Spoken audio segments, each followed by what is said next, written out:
안녕하세요. 요즘은 맞벌이를 하지 않으면 살아가기가 상당히 힘들잖아요.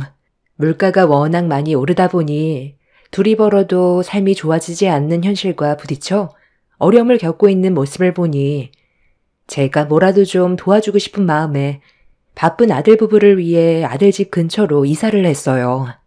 한날 한시에 같이 떠날 줄 알았던 남편이 먼저 저와 작별을 고하고 남은 인생 쓸쓸히 외롭게 살아가면서 혼자 지내는 시간들에 적응을 하지 못해 우울증까지 오길래 삶에 변화를 주는 게 좋을 것 같아 아들네외 집 근처로 이사를 하게 된 거였어요. 맞벌이를 하다 보니 손주들을 잘 돌보지 못하길래 도움도 주면서 저도 우울한 기분들을 떨쳐내기 위해 시작하게 된 거였어요. 전부터 아들이 근처로 이사 오는 게 좋을 것 같다고 했을 때 짐이 될까봐 꺼려졌었는데 며느리도 손주 좀 돌봐달라고 부탁을 하길래 고민 끝에 이사를 하게 된 것도 있지만 근처에 살면서 저도 도움을 많이 받을 수 있어서 잘한 선택인 줄 알았어요. 정신없이 손주들 돌봐주다 보면 어느새 저녁 시간이 될 정도로 바쁘게 지내다 보니 우울한 생각은 금세 사라지더라고요. 그리고 가끔 아들네와 외식도 같이 하고 저에게 많은 걸 신경 써주길래 도움을 주고받을 수 있다는 거에 행복을 느끼고 있었는데 이런 시간들이 어느 정도 적응이 되어가면서부터 조금씩 집안에 문제가 생기기 시작했습니다. 제가 뭘 바라고 하는 것도 아니고 그저 아들내외가 잘 살아가는데 어려움을 겪다 보니 도움을 주고 싶어서 근처로 온 것뿐인데 서로에게 어느 정도 적응이 되고 당연하게 생각하게 되면서부터 며느리가 저에게 불만들을 조금씩 던졌습니다. 행동 하나하나에서 저를 막대하려는 그런 모습들이 비치길래 며느리가 먼저 퇴근해서 손주들을 데리고 가려 할 때 최대한 기분 나쁘지 않게 대화를 시도했어요. 그런데 제 말을 좋게 받아들이는 게 아닌 상당히 기분 나쁘게 받아치더라고요. 며느리의 입에서 전혀 예상치 못한 말이 튀어나와 처음엔 잘못 들은 줄 알고 다시 재차 물어봤는데 며느리 반응은 더 날카로웠습니다. 저희가 지금 힘든 상황을 겪고 있으면 어머님이 손주를 돌봐주는 건 당연한 거 아니에요? 그리고 애들 밥 좀 신경 써주세요. 냉장고에 있는 반찬들로 대충 주지 말고 좋아하는 음식들로 만들어줄 수 있잖아요. 집에만 오면 배고프다고 하는데 그렇게 되면 제가 쉬지도 못하고 집에서 또 밥을 차려야 되잖아요. 이 정도는 제가 말을 안 해도 알아서 하셔야 되는 거 아니에요? 어머님 집에서 뭐 먹었냐고 물어보면 풀밖에 없다는데 제가 기분이 좋겠어요? 너희들이 맞벌이를 하다 보니까 맨날 인스턴트만 먹었는지 몸에 안 좋은 것들만 먹고 싶다길래 걱정돼서 애들이 입맛에 맞게 해주려 했던 거다. 우리 집에 왔을 때만이라도 야채를 먹어야지 건강하지 않겠니? 반대로 너희 집에서 뭐 먹냐고 물어보니까 배고프다고 하면 냉동식품 꺼내서 데워주거나 아니면 배달 음식 시켜준다면서 그러니 애들이 아토피가 더 심해지고 있잖니. 몸이 가렵다고 하도 긁어대길래 걱정돼서 병원에 데리고 갔는데 진찰을 받자마자 의사 선생님이 뭐라고 그랬는지 알아? 인스턴트 음식 웬만하면 먹이지 말라고 그랬다. 애들이 얼마나 아토피가 심하면 보자마자 그 말부터 나오겠니?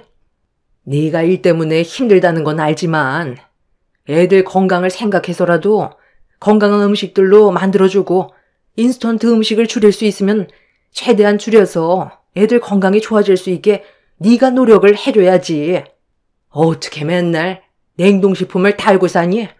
야채가 들어간 음식들은 소화가 잘 되니까 뛰어놀다 보면 배고파서 집에서 밥 달라는 말이 나올 수 있는 건데 애들 음식 해주는 게 그게 그렇게 귀찮고 하기 싫으니?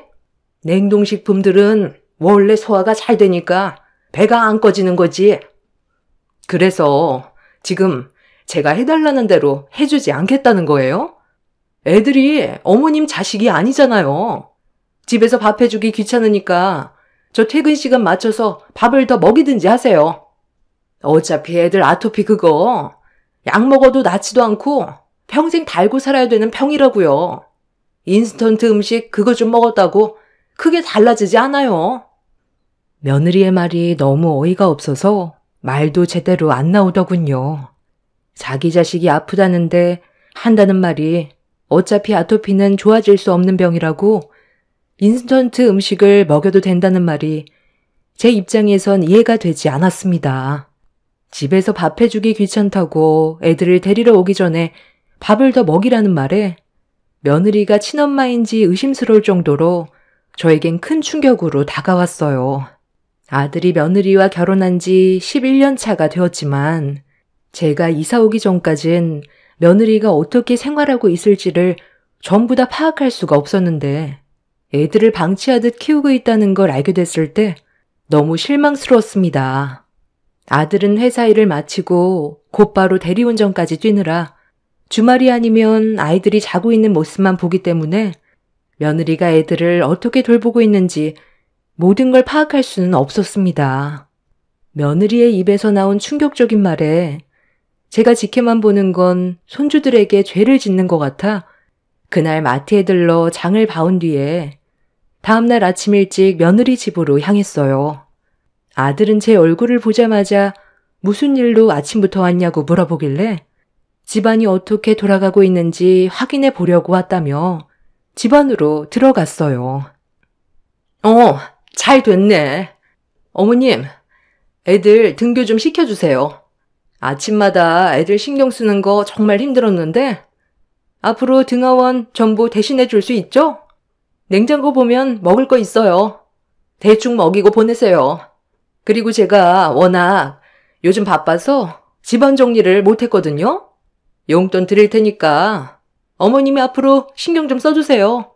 건강도 챙기고 용돈도 챙기니까 어머님도 좋으시죠? 오래간만에 집밥 먹고 싶으니까 어머님 음식 기대할게요. 당신도 오늘은 퇴근하고 집에서 밥 먹는 걸로 해. 우리 어머니가 가정부야?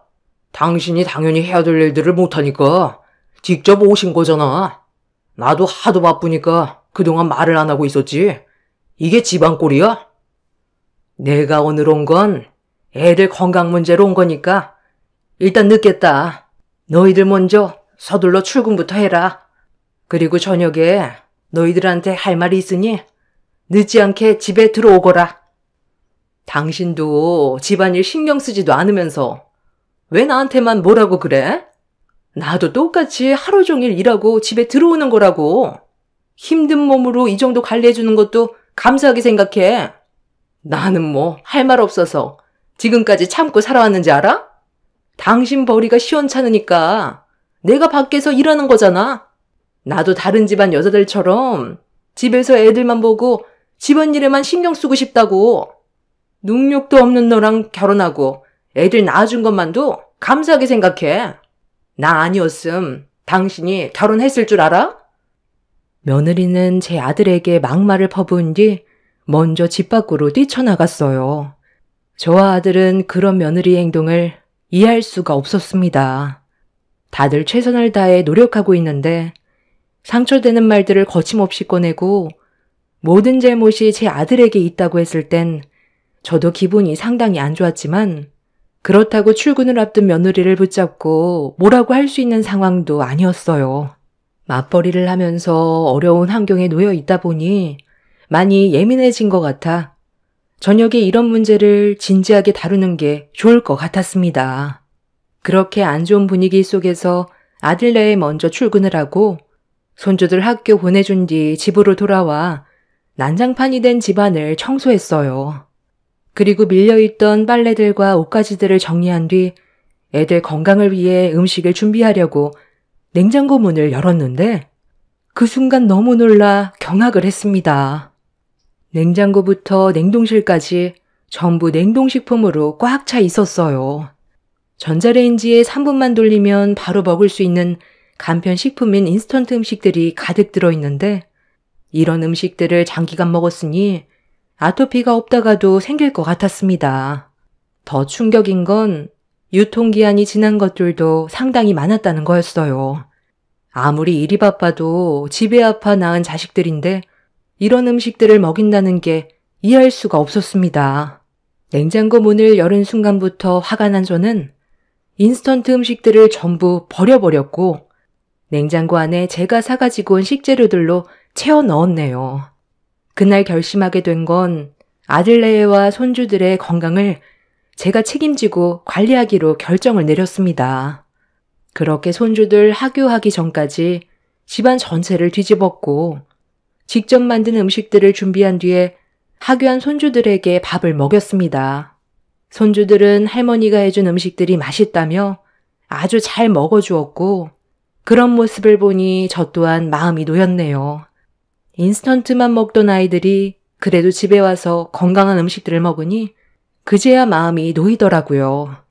의사 선생님이 말하길 먹는 것만 잘 먹어도 아토피는 많이 괜찮아질 수 있다길래 그때까지는 제 몸이 힘들어도 손주들을 위해 집안관리를 해주고 싶었습니다.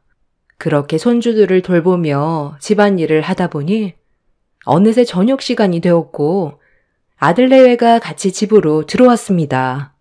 깨끗해진 집안과 맛있는 음식들이 한상 차려지자 아들이 고생했다며 저에게 용돈을 지어주길래 아들이 준 돈으로 앞으로 아들 식구들을 위해 사용하는 게 좋을 것 같다고 얘기했어요. 제가 건강할 때까지는 집안일에 신경을 써주겠다고 하자 아들은 저에게 죄송하다며 눈시울을 붉혔습니다. 그렇게 모두가 한자리에 앉아 저녁을 먹은 뒤에 앞으로의 계획에 대해 얘기했어요. 그런데 며느리가 갑자기 자리에서 일어나 냉장고 문을 열더니 저에게 짜증을 부렸습니다. 어머님, 냉장고에 있던 식품들 전부 다 어디 갔어요? 냉동식품도 하나도 없네요. 어머님이 지금은 건강하셔서 집안관리를 해주신다고 했지만 갑자기 몸이 불편하시기라도 하면 그땐 냉장식품들이 필요한데 전부 다 버리시면 어떡해요? 그것들도 전부 돈으로 산 건데 저랑 상의하고 버리셨어야죠. 네가 해야 될 기본적인 것들은 하고 살아라. 아무리 힘이 들어도 그렇지. 냉장고랑 냉동실에 전부 인스턴트 음식으로 꽉 차 있는 게 말이 되니? 애들이 건강을 잃고 있어도 괜찮다는 거야? 내가 몸이 안 좋아서 누워있으면 내가 해오던 것들을 네가 당연히 해야 되는 거 아니야? 귀찮다고 또 냉동식품을 사겠다는 게 말이 되니? 애들이 뭐라는 줄 알아? 지혜미는 배고프다 하면 인스턴트 음식들 데워주는데 오죽하면 학교 급식이 훨씬 맛있다고 하더라. 애들도 그런 음식들이 이제 지겨운 거야. 네가 힘들어도 해야 될 건 하고 살아라. 애들이 얼마나 아토피가 심했으면 온몸에 피딱지가 되어있니? 보습은 해주니? 네 새끼들인데 제발 기본적인 건 하고 살도록 해. 그런 걸 왜 저만 해야 되는데요? 저도 밖에서 똑같이 힘들게 일하고 들어오잖아요. 이 사람은 대리운전 뛴다고 새벽에 들어오면 그때까지 저는 애들과 씨름을 해야 된다고요. 저에겐 귀찮은 존재고 지긋지긋하다고요. 어머님은 잠깐 애들 보는 거지만 저는 아니잖아요. 그리고 요즘 인스턴트도 잘 나와서 건강에 문제 없어요. 대충 먹여도 잘 크고 있는데 왜 이렇게 예민하세요? 그 정도로 호들갑 안 떨어도 알아서 잘 커요. 이사 오시고 나서 저희 집안에 너무 관여를 많이 하시는 것 같은데 상당히 불편하네요.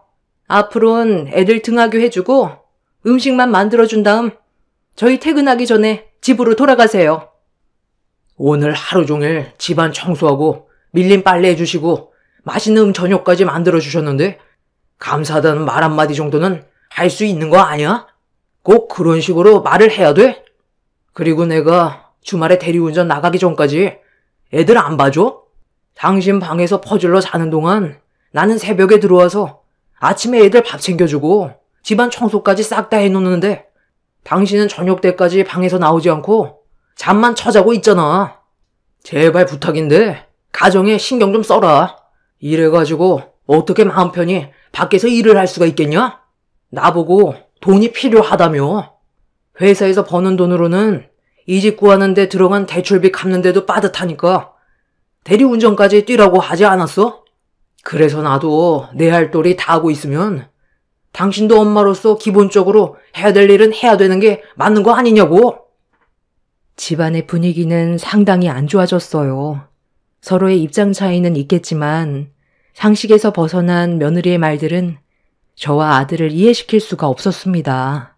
그러다 보니 점점 서로의 감정은 격해질 수밖에 없었고 며느리는 이런 모든 상황들이 제가 아들네의 집에 간섭을 하면서 생기게 시작한 거라며 차라리 다음부터 오지 말라고 저에게 목소리를 높였어요.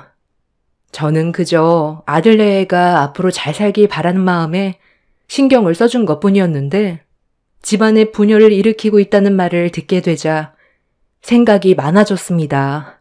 그래서 며느리가 방으로 들어가 버린 뒤 아들과 진지하게 대화를 이어나갔어요. 앞으로 어떻게 하는 게 제일 좋은 방법일지 의논을 했는데 아들이 그동안 힘들었던 점에 대해서 풀어놓았고 얼마나 마음고생이 심했을지 알 수가 있었습니다. 아들이 그동안 몇 번이나 며느리에게 집안관리가 너무 소홀하다는 말을 재차 했었지만 고쳐지지가 않아 이 문제로 상당히 많이 싸웠는데 그럴수록 아이들한테까지 피해를 주게 되는 것 같아 그냥 참고 속으로 삭혀왔었다며 힘들었던 것들을 털어놓았습니다. 그리고 아들 입에서 이혼까지도 생각 중이라는 말까지 나오게 되었네요. 그런 말들을 들었을 때 상황이 얼마나 심각한지 알 수 있었습니다.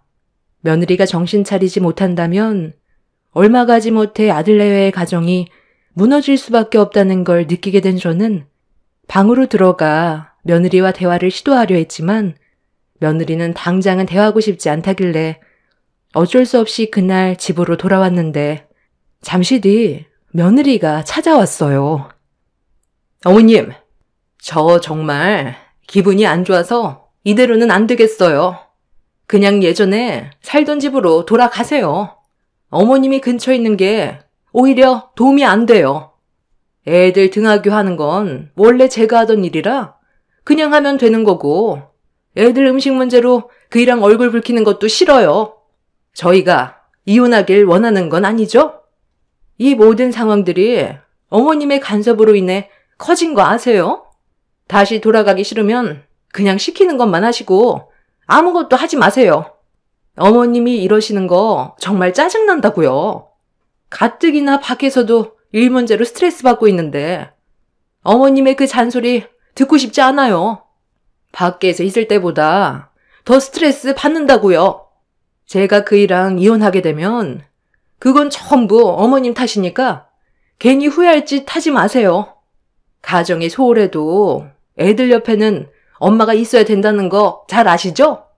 저희 이혼하면 애들한테 정신적으로 불안감을 조성하고 몸도 더 안 좋아질 수도 있어요. 그런 걸 원하는 건 아니잖아요. 제발 그냥 좀 조용히 살자고요. 그래서 지금 네가 잘했다는 거야? 기본적인 것도 못하니까 잔소리가 나가는 거 아니야? 차라리 이런 식으로 살 바엔 너 일 그만둬라. 내가 간섭하지 않아도 너희들 이런 식으로 살다간 남이 되는 건 시간 문제야. 조만간 일 그만두고 애들 건강부터 챙겨라. 그렇게 한다면 나도 더 이상 간섭하지 않으마. 제가 일하고 싶어서 하는 거예요? 그이가 능력도 없고 돈벌이가 시원찮으니까 밖에서 일을 하는 거잖아요. 능력도 없는 그 인간이랑 살아주는 것만도 감사하게 생각해야죠. 이래서 돈 많은 남자를 선택해야 된다는 게 맞는 말인가 봐요. 남들은 비싼 사교육비 척척 내고 애들 명품 옷에 브랜드 아파트 산다는데 어떻게 된 게 우리 집안은 숨 쉴 틈 없이 노동해도 항상 그대로냐고요. 어머님이 돈을 보태주던가요. 해준 것도 없으면서 시어머니라고 저에게 트집 잡으려 하지 말고 돈이나 보태줘요. 쉬지 않고 쏟아내는 며느리의 말을 끝까지 들어준 뒤 한마디 꺼냈어요. 이런 식으로 불평불만만 늘어놓을 바엔 차라리 갈라서는 게 좋을 것 같다고 얘기했죠. 능력 없는 제 아들을 선택한 건 누가 등 떠미는 것도 아니고 본인이 좋아서 내린 결정인데 남을 탓하는 건 바람직하지 않은 행동이었습니다. 있다가도 없는 게 돈인데 가정에는 소홀히 하고 돈만 쫓아가는 며느리의 행동을 좋게 봐줄 수는 없었습니다.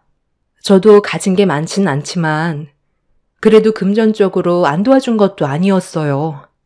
아들내외가 청약에 당첨이 되고 나서 금전적으로 많이 모자라다 보니 기존의 남편과 함께 살았던 집을 정리하고 남은 돈으로 아들내외를 도와줬었죠. 그때 거의 모든 재산을 아들내외가 집 구하는데 보태줬던 터라 생활비 빼곤 거의 남아있지도 않았었는데 받을 땐 좋아하더니 받고 나서 언제 받았냐는 듯이 행동하는 며느리의 모습에 저도 기분이 좋지는 않았습니다. 그렇게 며느리와 한참 동안 언성을 높이면서 대화를 주고받았지만 해결되는 건 아무것도 없었고 며느리는 저에게 온갖 상처되는 막말을 퍼부어댄 뒤 집으로 돌아가 버렸어요. 그런 갑작스럽게 충격을 받게 돼서 그런지 혈압이 올라 주저앉아 숨을 고르면서 앞으로 아들내외의 미래를 머릿속으로 그려봤지만 좋은 모습은 보이지가 않더라고요. 이대로 살다간 아들도 문제지만 방치돼서 아토피로 고생하는 아이들이 걱정돼 더는 좋게 봐주고 싶지가 않았어요. 제가 며느리의 정신 상태를 고쳐놓던지 아니면 아들과 이혼만이 답일 것 같았습니다. 그렇게 아들과 손주들 걱정에 잠 한숨 못 자고 나를 꼴딱 세웠어요. 그리고 아침 새벽 동이 트자마자 아들내외 집으로 향했습니다. 저는 제 할 일을 하기 위해 아들 집으로 들어가 아침을 준비하고 널브러져 있는 집들 정리한 다음 손주들 밥까지 챙겨 먹인 뒤 학교를 보냈어요.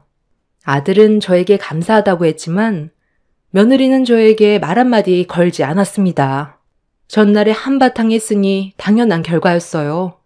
별로 신경 쓰지 않았는데 최근 들어 신경 쓸 일이 많아지다 보니 저도 적지 않은 나이라 몸살 기운이 몸에 돌았습니다. 그래서 몸살 기운 약을 사다가 먹은 뒤 잠깐 눈을 좀 붙였는데 거실에서 손주들 목소리가 들리더라고요. 눈을 떠보니 저도 모르게 한참 동안 약에 취해 잠에 빠져 있었습니다. 몸이 확실히 좋지 않다는 걸 느낄 수 있었고 힘겹게 방문을 열고 나왔는데 손주들이 제가 몸이 안 좋다는 걸 알고 아침에 만들어 놓은 음식들을 알아서 챙겨 먹었더라고요. 손주들은 제가 몸이 안 좋다는 걸 알고 깨우고 싶지 않았다며 오히려 저를 걱정해주고 있었습니다. 손주들에게 그 말을 들었을 때 너무 고맙게 느껴졌었죠. 시간을 보니 아들내외가 퇴근할 시간이길래 서둘러 음식 준비를 하려고 했는데 머리가 핑 돌아 잠깐 소파에 앉아 있었습니다. 그런데 때마침 며느리가 먼저 들어오더라고요. 저와 눈이 마주쳤는데도 아는 척도 하지 않고 방 안으로 들어가 옷을 갈아입고 나왔는데 주방을 한번 쓱 보더니 저보고 밥도 안 해놨냐면서 불만을 털어놓기 시작했습니다. 제가 몸이 좀 안 좋아서 밖에서 먹고 들어오던지 아니면 있는 반찬들로 그날 하루는 대충 때워야 할 것 같다고 설명했는데 제 말이 끝나기가 무섭게 며느리는 지갑에서 3만 원을 꺼내 들더니 제 얼굴을 향해 던졌습니다. 밥도 안 해놔요? 아니, 용돈까지 챙겨줬으면 기본적인 건 해놔야 할 거 아니에요? 돈값도 못하는데 왜 그이한테 돈은 받아가는 거예요? 그 돈 가지고 마트 가서 삼겹살이나 좀 사와봐요. 오늘 고기에 소주 한 잔 해야 될 것 같아요. 제가 오늘 그이랑 전화통화로 얼마나 많이 싸우는지 아세요? 이게 다 어머님 때문이잖아요. 전날에 저랑 싸웠던 거 기억 안 나요? 치매도 아니고 벌써 까먹은 거예요? 아니면 생각이 전혀 없는 거예요? 제가 어제 뭐라고 그랬어요?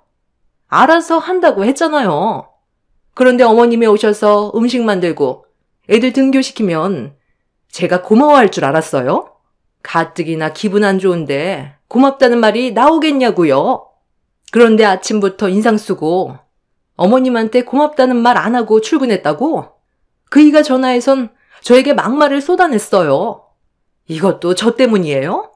제발 그냥 좀 오지 말라고요. 저희가 정말 이혼하는 거 보고 싶지 않으면 제발 시키는 거 외엔 아무것도 하지 마세요. 제가 와서 애들 등하교 해달라고 하면 그때 오면 되고 밥 해달라고 하면 그때 와서 밥만 해주고 가면 되는 거예요. 조용히 없는 듯 지내면 얼굴 붉힐 일도 없잖아요. 계속 간섭을 하니까 이런 문제가 생기는 거라고요. 가서 삼겹살이나 사와 놓치네야. 너 정말 정신 나갔구나. 놓친네? 얘가 심히 무서운 줄 모르고 최대한 좋게 해주려고 하니까 너는 내가 우습니? 어디서 어른한테 돈을 집어던져? 당신 내가 아까 뭐라고 그랬어? 가족끼리 얼굴 붉히지 말고 잘 지내보자고 부탁하지 않았어?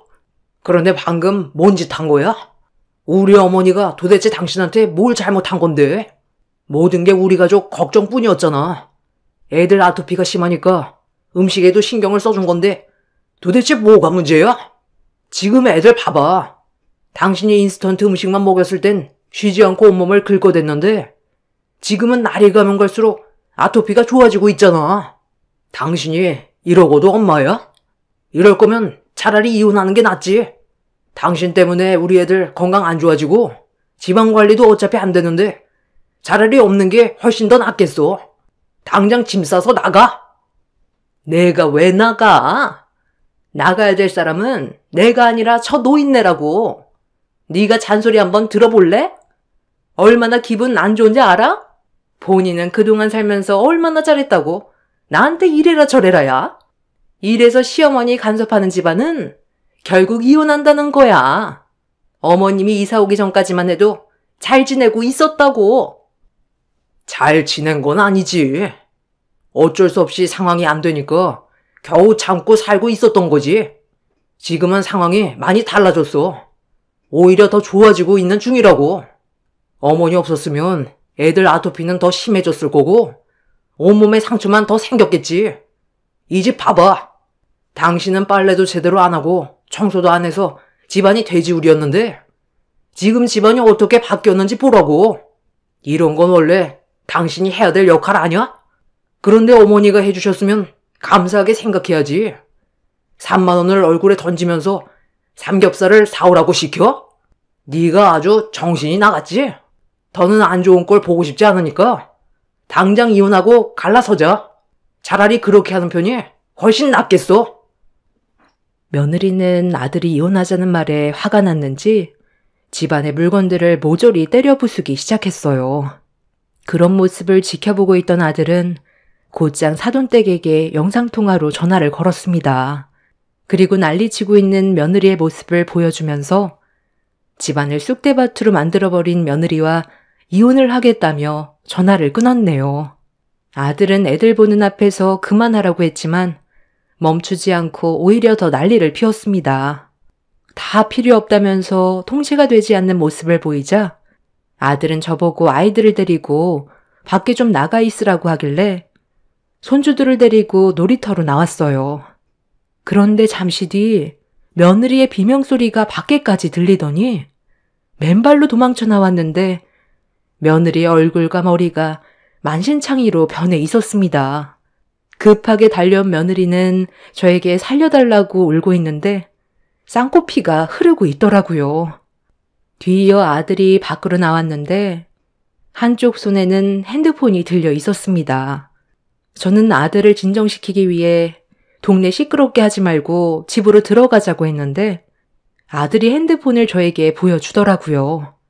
그런데 그 핸드폰 속에 며느리의 모습이 담긴 사진 한 장이 제 눈에 들어왔고 그 모습을 보게 된 저는 분노를 가라앉히지 못했어요. 그동안 가정에 왜 소홀했는지 모든 걸 이해시킬 수 있는 사진이었습니다. 며느리가 다른 남자와 호텔로 들어가는 장면이 딱 찍혀 있던 거였어요.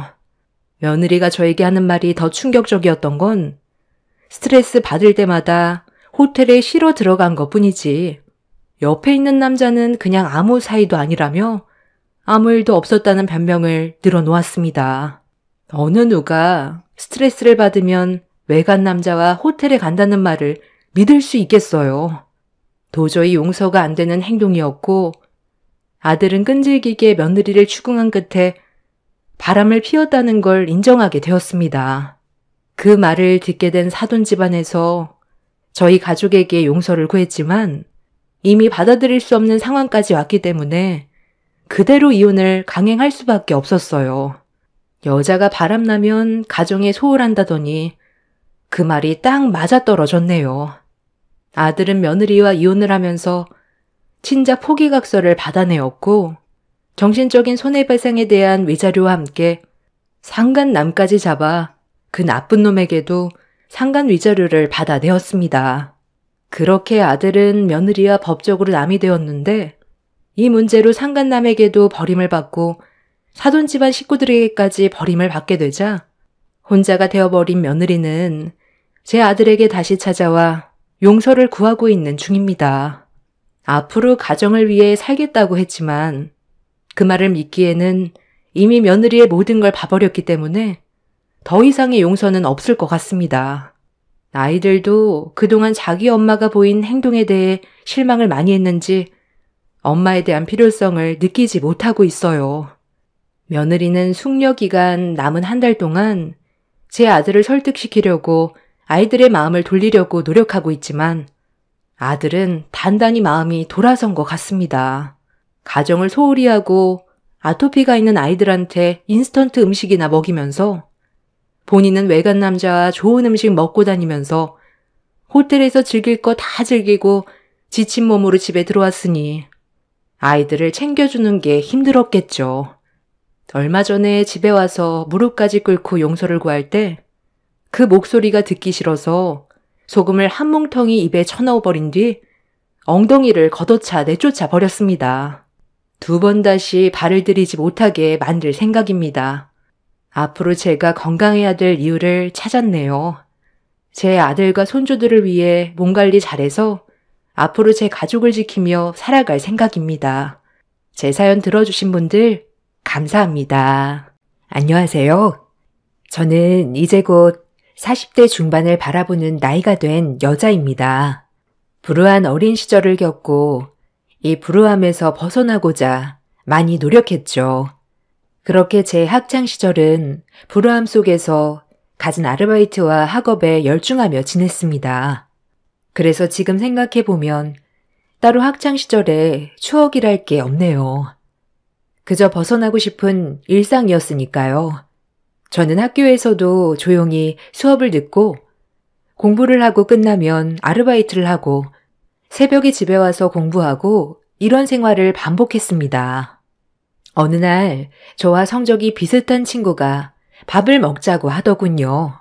저는 밥을 먹는 것도 힘든 시절이어서 그 친구의 제안을 수락했습니다. 그리고 처음으로 친구네 집에 놀러 가게 되었어요. 친구네 집은 저희 집과는 완전 반대로 번쩍번쩍 으리으리했네요. 그 집 어머니는 제가 공부를 잘하니까 어떤 과외 선생님에게 지도를 받는지 물어보려고 했죠. 하지만 과외를 받아본 적 없는 저는 당황스러웠습니다. 우리 엄마가 너 누구 선생님 붙여서 과외하냐는데? 혹시 정보 공유해 줄 수 있어? 아무래도 내가 수학 쪽에는 성적이 잘 안 나오거든. 대학은 인문계통 갈 것 같긴 한데 그래도 수리 쪽으로도 성적이 나와야 해서 선생님만 공유해 주라. 부탁이야. 아, 미안한데 나 과외는 안 받아. 그냥 혼자 집에 와서 공부하는 게 다야. 혹시 내가 정리하는 노트라도 빌려줄까? 어머, 얘는? 괜찮아.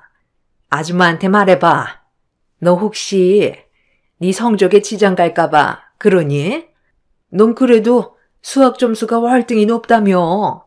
우리 애는 어차피 인문계통 갈 거라 그냥 조금만 성적 올리면 되거든.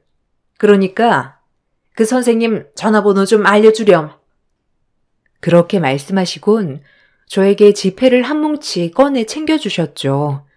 하지만 정말 과외를 받지 않던 저는 너무 난감했어요. 아, 정말 죄송해요. 저는 과외 못 받고 받을 형편도 못 돼요. 신경 써주셨는데 원하는 데다 못 드려서 죄송합니다. 아, 그러니? 아니, 똑똑해서 말이 좀 통할 줄 알았는데 안 통하는구나. 밥 다 먹었으면 나가라. 아줌마, 쟤 나가면 소금 뿌려요.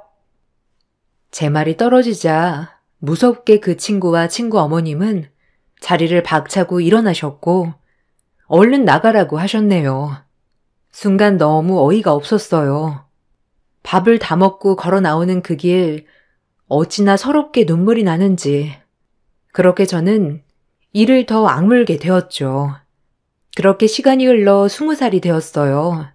어려운 형편에 대학은 당연히 보내주지 못하겠다는 부모님이셨지만 한 푼 두 푼 모아놓은 종잣돈으로 대학 입학을 할 수 있었습니다.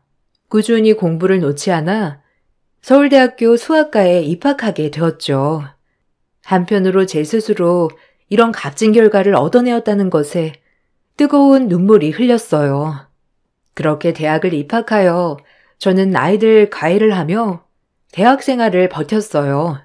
다행히 학벌은 좋았기 때문에 힘든 아르바이트보다는 과외에서 더 대우를 받고 돈을 벌 수 있었죠. 그리고 저는 과외를 하던 집 학생의 외삼촌과 사랑에 빠졌어요. 제가 먹지 못하고 공부할 때 늘 옆에서 챙겨주고 항상 힘이 돼주는 사람이었죠. 오늘도 밥 못 먹었어?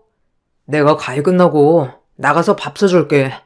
어떻게 살이 더 빠진 것 같아? 너 설마 하루에 한 끼만 먹어? 아니야, 밥 먹었어. 시간이 없으니까 대충 그냥 편의점에서 때우는 거지 뭐. 한빈이 과외 끝나고 나 과제하러 가야 해. 내가 그럼 과외 끝나고 너 과제하러 가는데 데려다 줄게. 조금이라도 내 차에서 잠 좀 자면서 가. 얼굴이 퀭하다. 그렇게 늘 제 생각을 해주는 남자친구였습니다. 처음 받아보는 따뜻함에 거부할 수 없는 사랑이었죠. 너무 행복했어요. 남자친구의 집은 회사를 운영하여 꽤 튼튼한 기업이었어요. 남자친구의 누나 즉 제가 가르치는 학생의 어머님이 꽤나 깐깐한 사람이었기 때문에 그 집에서 연애를 한다는 것은 상상도 할 수 없던 일이었죠. 하지만 사람의 힘으로 어찌할 수 없는 일이었기에 되돌릴 수 없었습니다. 그렇게 저희는 사랑을 키워나가게 되었죠. 그나마 다행이었던 것은 제자가 성적이 많이 오르는 추세였기 때문에 저에게 점점 너그러워지셨죠. 그렇게 3년이 흘러 그 학생이 대학에 가던 날 저도 졸업을 앞두고 있었어요. 졸업을 앞둔 시점 취업 준비를 하였죠. 정신없는 하루 속에서도 남자친구는 여전히 큰 힘이 되어 주었어요. 그래도 힘든 와중에 자기가 있어서 너무 다행이야. 오빠는 회사 일 안 힘들어? 그래도 직장인이 더 힘들 텐데. 전혀. 네가 더 힘들지. 넌 공부하랴, 애들 가르치랴. 원래 몸은 하나만 해도 모자란데 넌 2개에 집중하고 있으니. 아니야. 그래도 할만해. 여태까지 내가 했던 일보다 애들 가르치는 게 제일 쉽기도 하고 이제 취업만 하면 나아질 거야. 원하는 기업에 원서를 넣고 취업을 기다리고 있던 그때 남자친구 부모님은 저희의 연애 소식을 알았습니다. 가난한 손자의 과외 선생과 앞길이 창창한 아들과의 연애라니 부모님 입장에서는 반대할 만했죠. 그렇게 시련이 시작됐어요. 아니 선생님, 이러실 수 있는 건가요? 손주 녀석 과외하라고 불렀더니 우리 아들이랑 눈이 맞아요? 아유 호의가 없네. 지금 우리 딸애가 길길이 날뛰는 거 내가 말리고 온 거예요. 우리 아들은 이미 결혼을 약속한 사람도 있으니 이쯤 헤어져 줘요. 긴 말하지 않을게. 죄송합니다, 어머님. 충분히 말리실 것 같아요. 하지만 제 비전을 봐주세요. 저 정말 윤성 씨에게 패기치는 사람이 되지 않을게요. 어머 저 뻔뻔한. 지금 취업 준비한다고 했죠? 어디 봅시다. 취업이 잘 됐는지. 우리 아들이랑 안 헤어지면 원하는 취업 절대 못할 거예요. 비전? 웃기지도 않아. 과연 그 비전 쓸만한지 봅시다. 내 말을 어기고 당신이 이 사회에 나가서 제대로나 할 수 있을 것 같아? 협박을 하시고 남자친구 어머님은 자리를 뜨셨어요. 그리고 그 협박이 진실이었는지 저는 정말 원하는 취업처에 취업이 안 되는 상황에 이르렀죠. 그 집 기업이 탄탄하다고 하였지만 이렇게 입김이 센 줄은 몰랐습니다. 취업이 안 되는 상황에 이르니 남자친구 집에 찾아갈 수밖에 없었어요. 그렇게 남자친구 집에 찾아갔을 무렵 손님이 와 계시더군요. 손님을 보고 또 한 번 놀랬죠. 아니, 웬일이에요? 연락도 없이? 아직도 한빈이 과외 선생인 줄 아나 보지? 내가 준 돈으로 학교 다녔으면 고맙다고는 못할 망정. 어머머머, 너 지윤이 아니니? 아니 네가 여기 웬일이냐? 아니 과외 선생이라뇨. 혹시 한빈군 과외 선생이 지윤이 너였어? 아유 참나.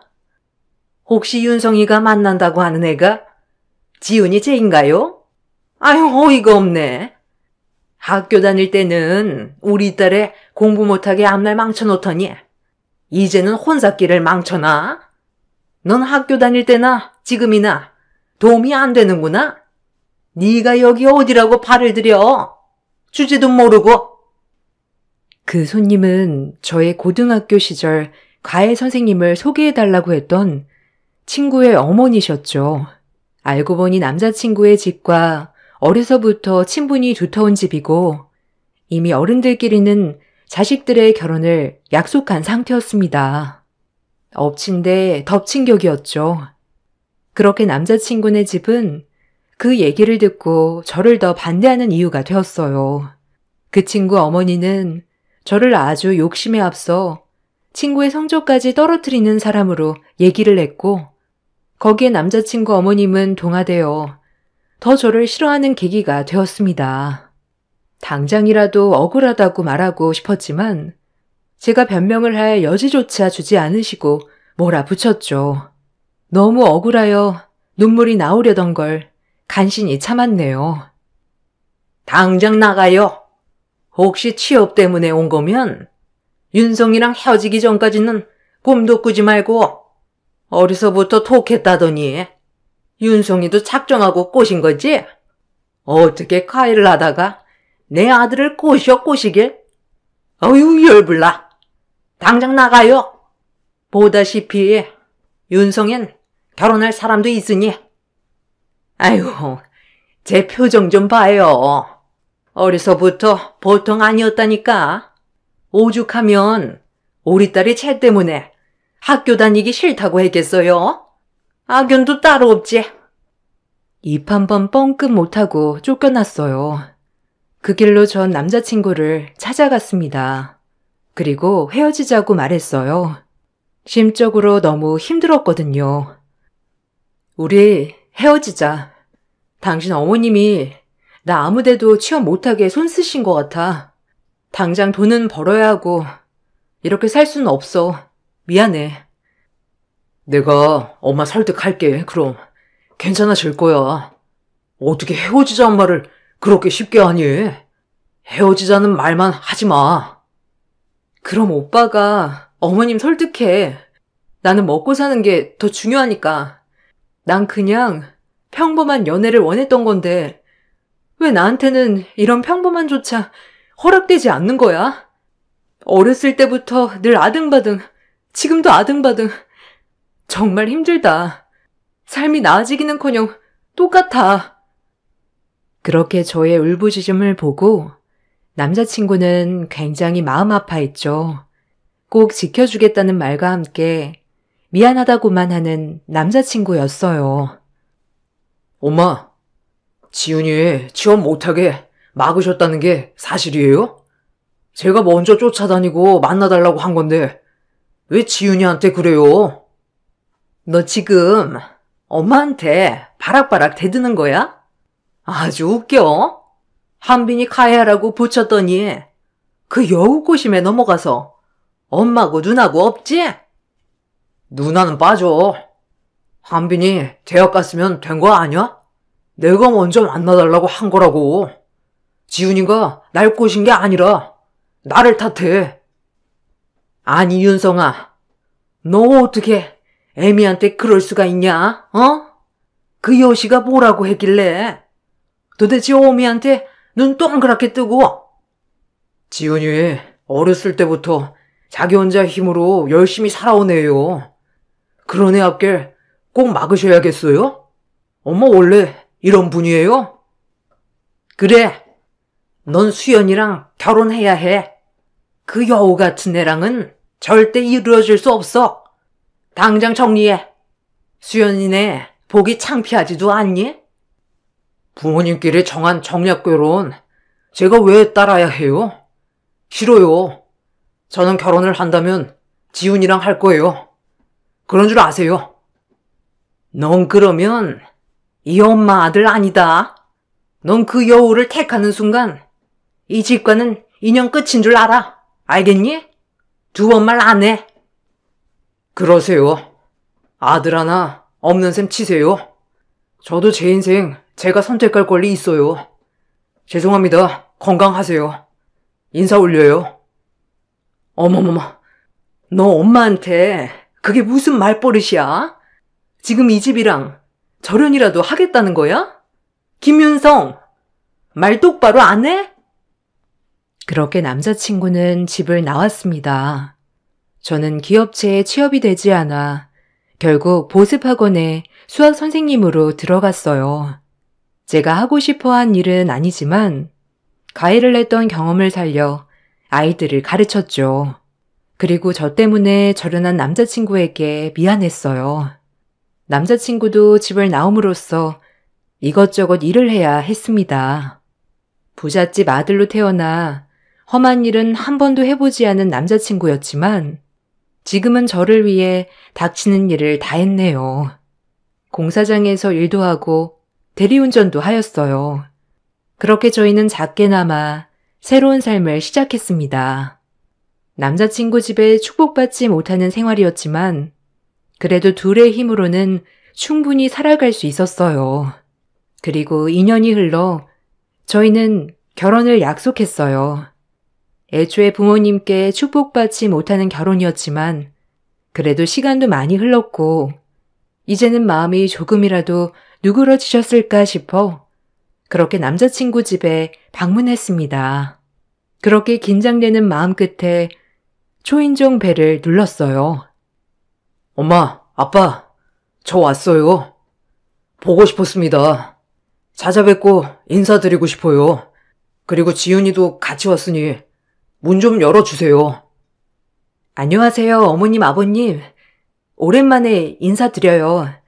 진작 찾아뵙고 인사드렸어야 했는데 죄송합니다. 이제야 왔네요. 이것들이 어디라고 와? 난 아들 하나 없는 셈 쳤다. 그러니 다신 찾아오지 말거라. 네 아빠도 똑같은 심정이야. 시간이 지나서 내가 누그러졌을 것 같다고 생각했으면 그건 오산이야. 어딜 찾아와? 이 괘씸한 것들. 다신 발걸음 하지 말거라. 알겠니? 괘씸한 것들. 돈 떨어져서 왔나 보지? 내 그늘 아래서 편하게 살다가 이제 와서 용서 구하고 다시 들어오겠다. 어림없어. 무슨 말씀을 그렇게 하세요. 돈 바란 적 없고요. 저희 힘으로 지금 잘 살고 있어요. 그래도 결혼하기 전 부모님 얼굴 뵙고 말씀드려야 할 것 같아 찾아온 건데. 알겠습니다. 다신 안 찾아올게요. 죄송합니다. 좋은 날 기분 언짢게 해드려서. 이 말을 끝으로 저희는 돌아와야 했어요. 남자친구도 마음이 많이 안 좋았겠지만 저 역시 저 하나 때문에 이런 사달이 난 것 같아 마음이 많이 무거웠어요. 그래도 남자친구는 말이라도 여태까지 살아온 인생 중에 저를 만난 것이 제일 행복하다고 말해 주었죠. 결혼하자, 우리.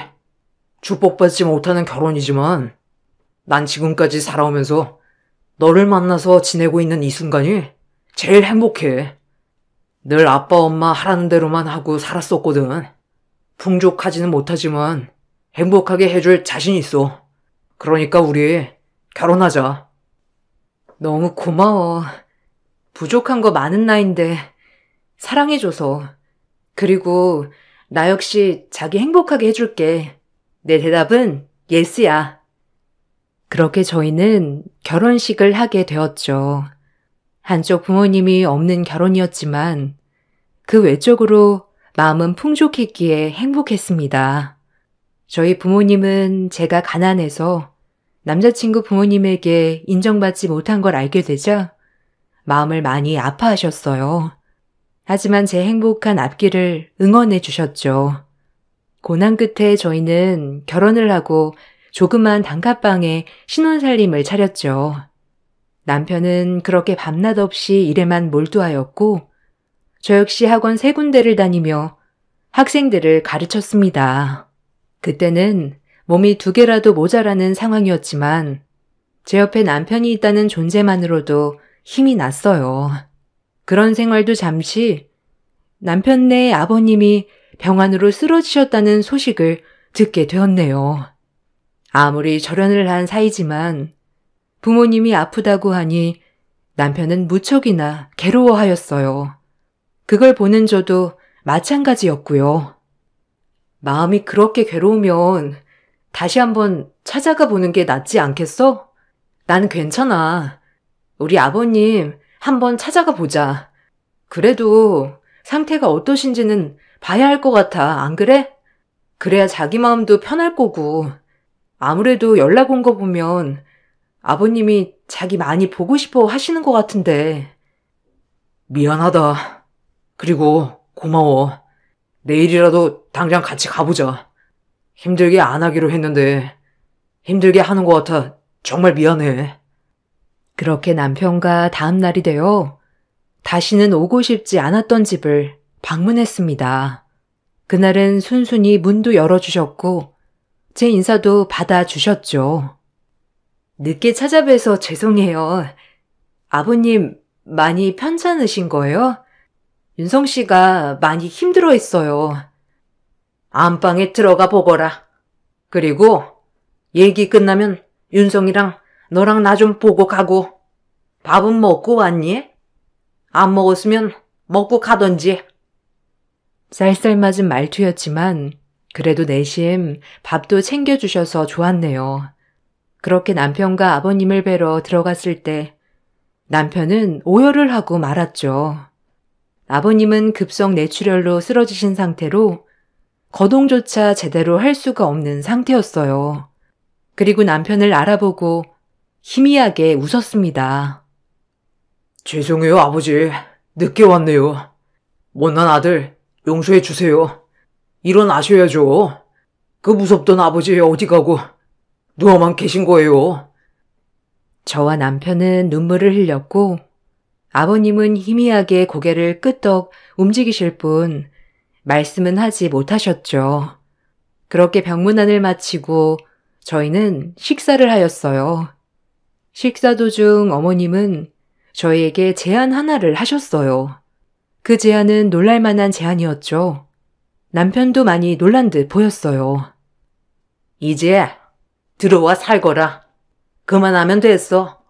아들, 너 하나 있는 거 아버지 언제 돌아가실지도 모르는데 임 좀 봐야 하지 않겠니? 어머니, 감사합니다. 이제 용서해 주시는 건가요? 그동안 얼마나 용서받고 싶었는지 몰라요. 이렇게 저희 받아주셔서 정말 감사해요. 고마워요, 엄마. 이제 내가 잘할게. 그리고 지훈이도 잘할 거고 몇 년 동안 못 해드린 효도 지금 할게요. 이제 속 안 썩이고. 대신 조건이 있다. 너는 이제 가업 물려받을 준비하고 세아기는 아버지 병수발을 들어야 하는 조건이다. 너희 아빠 남의 손에 어떻게 맡기니? 얼마 남지 않은 삶 집에서 편안히 모시다 보내드리고 싶어. 새아기가 들어와서 도와주거라. 대답은 지금 안 해도 돼.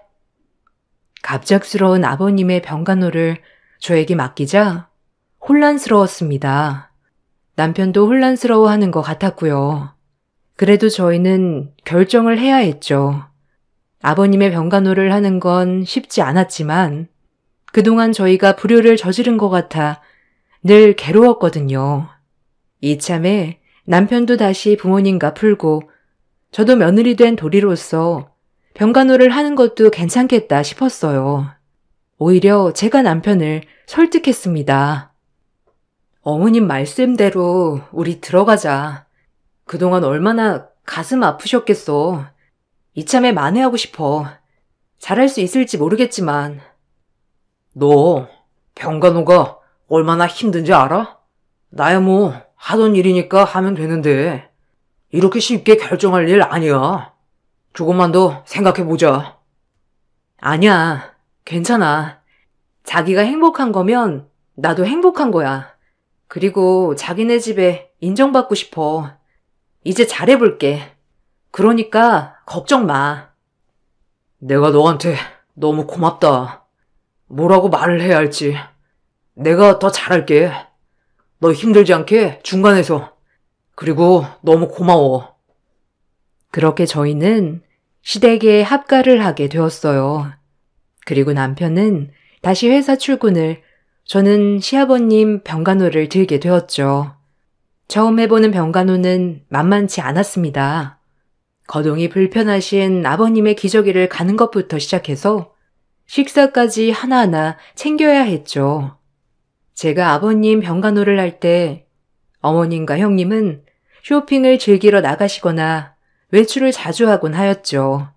그리고 제가 혼자 집에 있는 날에는 저를 투명인간 취급하기도 하였고요. 너무 속상했습니다. 어머님께는 제가 간병인 그 이상 그 이하도 아니었으니까요. 오히려 아버님이 아프고 나자 어머님과 형님은 돈을 더 흥청망청 쓰시는 것 같았기도 했고요. 조금은 걱정도 되었네요. 어머니, 오늘 점심은 어떻게 하시겠어요? 일단 아버님 식사는 죽이랑 생선구이 할 예정인데 어머님은 어떻게 할까요?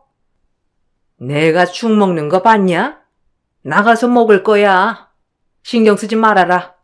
네 아버님이나 잘 챙겨. 간병하라고 부른 거니. 알겠니? 저한테 쌓인 게 많으니 마음이 온전히 풀어지지 않았구나 생각했어요. 물론 형님도 마찬가지고요. 그나마 이 집에서 숨 쉴 수 있었던 거는 제가 가르치던 학생 조카 한빈이와 남편 덕분에 버틸 수 있었죠. 남편은 병간호하는 저를 안타깝게 생각했어요. 그렇지만 부모님을 더 이상 저버릴 수 없기에 티를 많이 내지 않았죠. 그리고 조카는 그나마 제가 가르쳐서 그런지 저를 많이 따랐고요. 유일하게 저를 인간적으로 대해주기도 했네요. 그렇게 저는 병간호와 시집살이를 병행해 나갔습니다.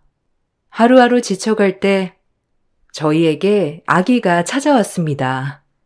예쁜 아기도 생기고 아버님도 날이 갈수록 호전되어 가셨죠. 시어머님은 아직도 곁을 내주지 않았지만 아버님은 어느 정도 저를 받아주시는 것 같았어요. 그리고 간혹 어눌한 말이지만 저에게 고맙다고도 말하셨어요. 그렇게 3년이 흐른 어느 날 아버님 병간호에 익숙해져 갈 때쯤 저에게 청천벽력 같은 일이 벌어졌어요. 남편이 교통사고로 크게 입원한 것이었습니다. 정신없이 남편 병실을 찾아왔을 때쯤 이미 남편은 자가호흡이 불가능한 상태였어요. 윤성 씨, 일어나 봐. 일어나. 나왔어. 나만 두고 이렇게 가는 거 아니잖아. 당신이 아끼던 딸도 있잖아. 거짓말이지? 이거 지금 꿈일 거야. 그치? 윤성 씨, 제발 일어나. 나 어떻게 살라고. 제발. 이거 아니잖아. 나 행복하게 해준다고 했잖아. 아이고, 윤성아. 나 어떻게 살라고 가는 거냐, 이렇게? 일어나, 제발. 왜 네가 지금 여기 누워있는 거야? 왜? 못된 것. 평생 이 엄마 가슴에 대못 박을 셈이냐? 어서 일어나거라, 응? 가려거든. 나부터 죽이고 가. 이 못된 거사. 아유, 내 아들. 그렇게 남편은 세상을 떠났습니다.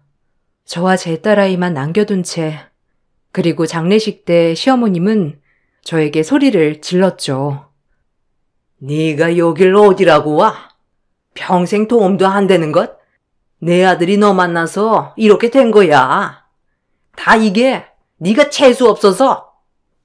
생으로 자식이랑 인연을 끊게 만들질 않나? 이젠 아예 영영 보지도 못하게 만드는구나. 당장 나가라. 여기도 오지 마. 할머니, 그만하세요. 이게 왜 외숙모 탓이에요? 외숙모도 속상할 텐데 그만하세요. 지금 누구보다 가슴 아픈 건 외숙모라고요.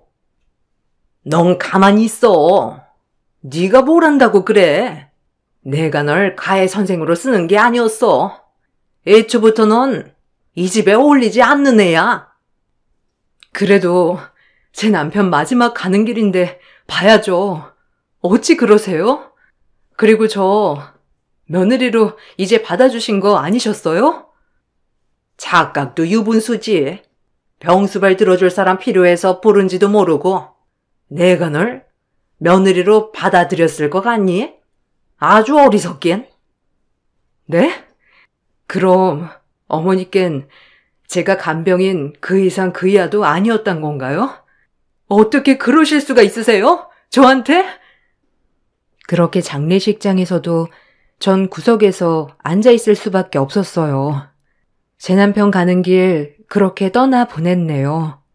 장례를 마치고 집으로 가서 망연자실 소파에 앉아있는데 시어머니와 형님은 저보고 나가라고 했습니다. 당장 이 집에서 말이죠. 나가라 이제. 더 이상 네가 여기 있을 필요가 없어. 간병인도 구할 거고 이제 그냥 짐 싸서 너희 딸 데리고 나가려무나. 빈몸으로 왔으니 빈몸으로 나가. 더 이상 우리 집이랑 엮이지 말자고. 우리 윤성이만 불쌍하지. 저런 것이 뭐가 좋다고? 너무하시네요. 그래도 유나는 윤성 씨 아이인데. 그리고 아버님은 어쩌고요? 어머님, 너무 이기적인 거 아닌가요? 그러나 중 죽은 남편의 법률 대리인이 찾아왔어요. 남편의 재산 100억가량이 저에게 상속된다는 내용이었죠. 시댁은 뒤집어졌습니다. 고 김윤성 씨의 사망보험금과 합쳐서 재산이 배우자인 이지은 씨와 딸에게 상속될 겁니다. 이해 없으시죠, 다들? 아니, 말이 되는 소리를 해야지. 제가 한 게 뭐가 있어서 재산 상속이야? 그 돈이 다 우리 돈인데 어처구니가 없어서 내가 이렇게 분통한데. 그렇게 대리인이 돌아간 뒤 시어머니와 형님은 비상이 걸렸는지 머리를 맞대고 이곳저곳 찾아다녔죠. 그리고 저를 달달 볶기 시작하였습니다. 재산 명의를 시어머니에게 양도하라는 것이었죠. 전 완강히 거부했습니다. 그러고 무슨 꿍꿍이인지 어머니와 형님은 잠잠해져 갔죠. 그렇게 시댁에서의 살얼음판이 되는 일상을 보내던 와중 제가 시장에 다녀온 사이 시어머니는 제 짐을 싸고 계셨어요. 이게 무슨 일인가 싶었죠. 더불어 아이의 옷까지 짐꾸러미에 같이 싸고 계셨습니다. 형님도 합세해서 말이죠.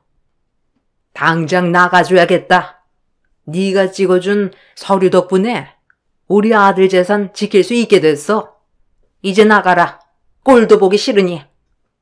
무슨 말씀이세요? 제가 서류에 뭘 찍어요? 그리고 유나 짐까지 이게 다 뭐 하는 짓이에요?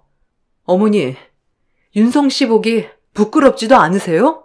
전 아직 윤성 씨 보낸 슬픔에 하루하루 힘들단 말이에요. 어쩜 그러실 수가 있어요? 간사한 것. 넌 우리 집 애초에 돈 보고 들어온 거야? 윤성이 재산 이미 알고 있었다고. 그러면서 뻔뻔하게 연기를 내? 시어머니와 형님은 제가 없는 틈을 타 제 도장으로 상속 포기각서에 도장을 찍은 뒤 저를 내쫓았습니다. 딸도 함께요. 더 이상 저항할 힘이 없었어요. 그냥 이대로 생을 마감하고 싶었죠. 돈이고 뭐고 다 필요 없이 말이에요. 그렇게 집을 나와 딸만 친정 부모님께 맡기고 택시를 잡았습니다. 그리고 목적지는 바다가 있는 해변으로 말했습니다. 모든 걸 포기하려 했어요. 한참 택시를 타고 가던 중 택시기사가 원하는 목적지가 아니고 다른 곳으로 향하는 게 아니겠어요? 이상하다 싶어 말을 걸었죠. 저기 기사님, 여기가 안면도 가는 길 맞나요? 아무래도 길을 잘못 드신 것 같은데 괜찮으니 천천히 가주세요. 기사님은 말이 없었죠. 너무 말이 없으니 무섭기도 하고 의아하더군요.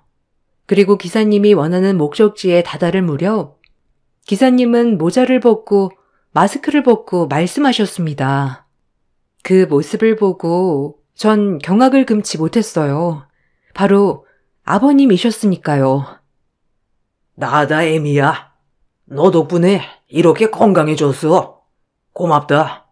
내가 너를 진작 알아봤어야 했는데 마음에 상처 많이 입었지? 아니 아버님, 어찌된 일이에요 이게? 이제 괜찮으신 거예요? 제가 요새 통 신경을 못 써드렸어요. 그렇죠? 죄송합니다. 애미야, 그거 윤성이 대학 입학 선물로 내가 중요한 건물과 땅이야. 너 이렇게 재산 다 뺏기고 유나 놔두고 죽을 셈이었던 거냐? 그럼 유나는 어쩌고? 그리고 윤성이가 네 몫으로 남겨둔 건데 왜 그걸 뺏기냐? 네가 지금 마음먹은 그 용기로 무엇이든 할 수 있다. 내가 옆에서 도와주마. 걱정 말고 다 가져오거라. 전 이제 더 이상 희망이 없어요.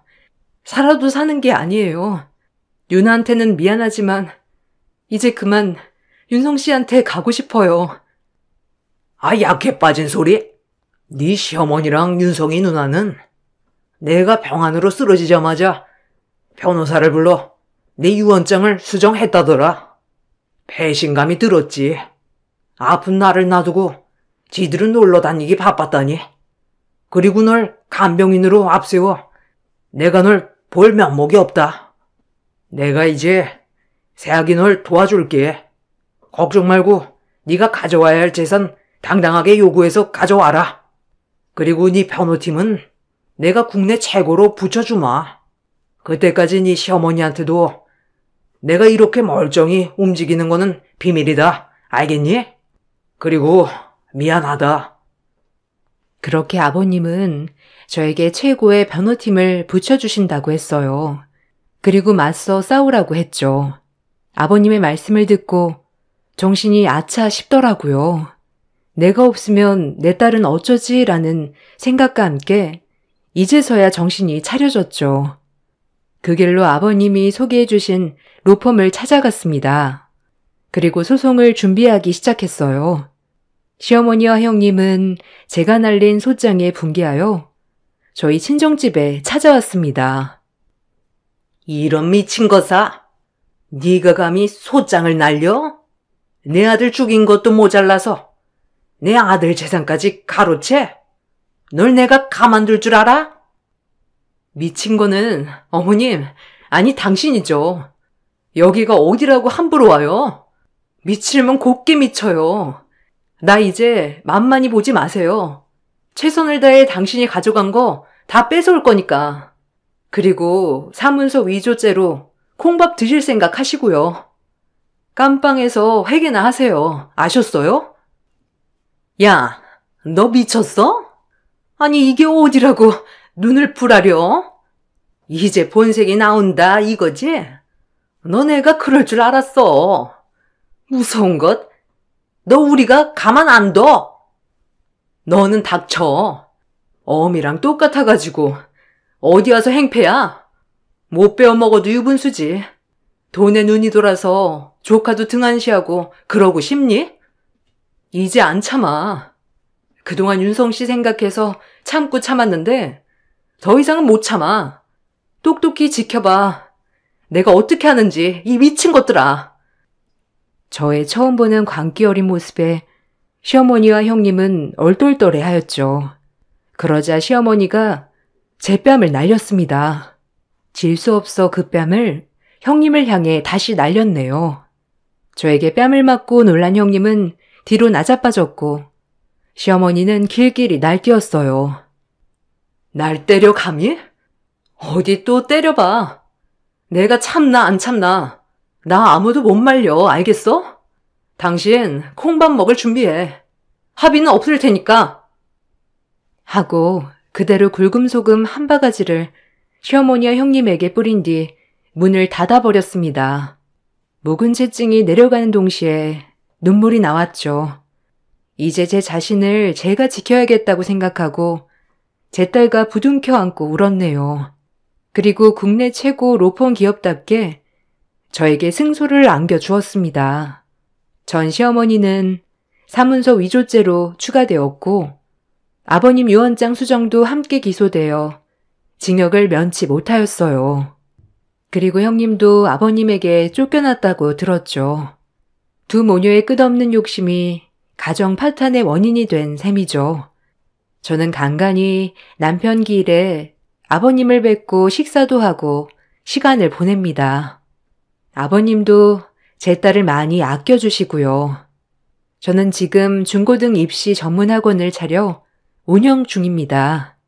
애들을 가르치다 보면 조카가 했던 시절도 생각나고 그러면서 자연스레 옛 기억이 소환되곤 하죠. 남편은 이제 세상에 없지만 남편이 남겨준 유산과 제 딸아이가 있으니 이제 좋은 마음만 먹으며 살고 있어요. 그때 당시 이 세상과 등지를 했을 때만 생각하면 딸아이에게 너무 미안하지만 그 용기로 세상을 살아가고 있습니다. 매번 사연만 읽다 조심스레 제 사연도 한번 적어보았네요. 혹시나 나쁜 생각을 가지고 있는 분들이 계시다면 그 용기로 뭐든 다 할 수 있다고 응원해 드리고 싶어요. 지금까지 읽어주셔서 감사합니다. 안녕하세요. 매일 사연만 보고 있다가 제 이야기도 함께 나누고 싶어 용기 내 사연을 전해봅니다. 저는 어릴 적 부모님을 사고로 잃고 할머니 손에서 자란 30대입니다.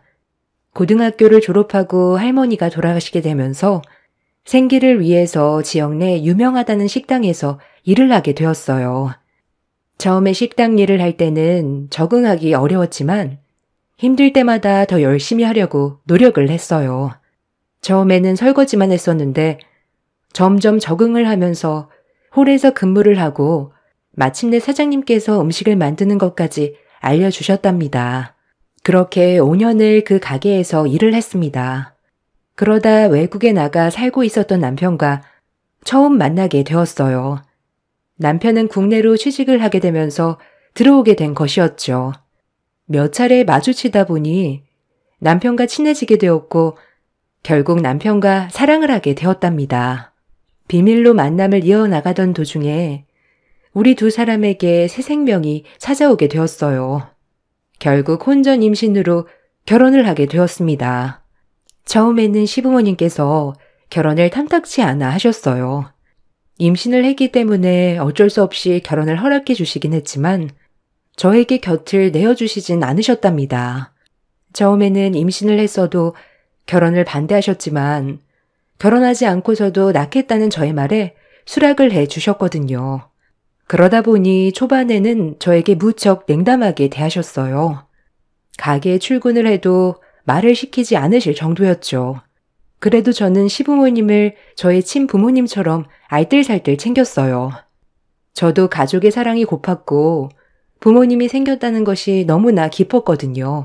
임신을 한 몸이지만 매일같이 시부모님 가게로 나가서 매일 일을 도와드렸답니다. 저의 노력에 시부모님도 마음이 열리셨는지 어느 순간 저를 받아주시기 시작하셨어요.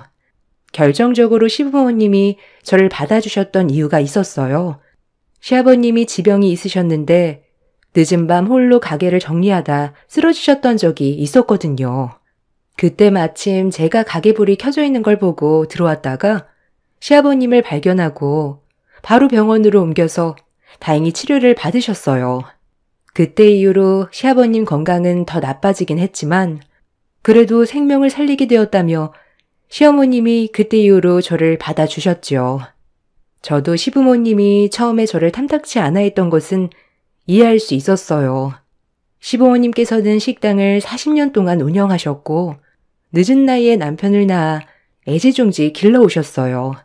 남편이 하고 싶다는 건 다 해주면서 아끼고 아껴 키운 자식이었는데 갑자기 직원을 임신시켜 결혼을 한다고 하니 제가 더 마음에 들지 않았던 것이었죠. 그렇지만 저의 노력으로 시부모님은 인정을 해 주셨어요. 가게 서빙뿐만 아니라 음식을 만드는 것도 옆에서 도와드리고 재료 관리 등등 가게 전반적인 일을 도맡아 했답니다. 아침에 일어나 가게 문을 닫을 때까지 쉴 틈 없이 열심히 일을 도와드렸어요. 몸이 힘들기는 했지만 시부모님에게 인정을 받았고 남편도 그런 저의 노력을 알아주었기에 힘들다 생각이 들지 않았던 것 같아요. 그렇게 결혼 후 3개월 만에 저는 시부모님의 인정을 받을 수 있었답니다. 그러던 중 갑작스레 유산을 하게 되었어요. 가족들은 모두 다 놀랬지만 저는 얼른 몸을 추스리려고 노력했습니다. 시부모님께서는 자신들이 처음부터 받아주지 않아 유산을 한 것이 아닌가 싶은 마음이 드셨는지 매번 미안해 하셨어요. 남편 역시 유산 이후 많이 힘들어 했었죠. 그렇지만 모두가 힘든 시기를 지내오면서 가족에는 더 끈끈해졌던 것 같아요. 그 시기 이후론 저를 정말 딸처럼 생각하고 더 아껴주시고 항상 챙겨주셨답니다.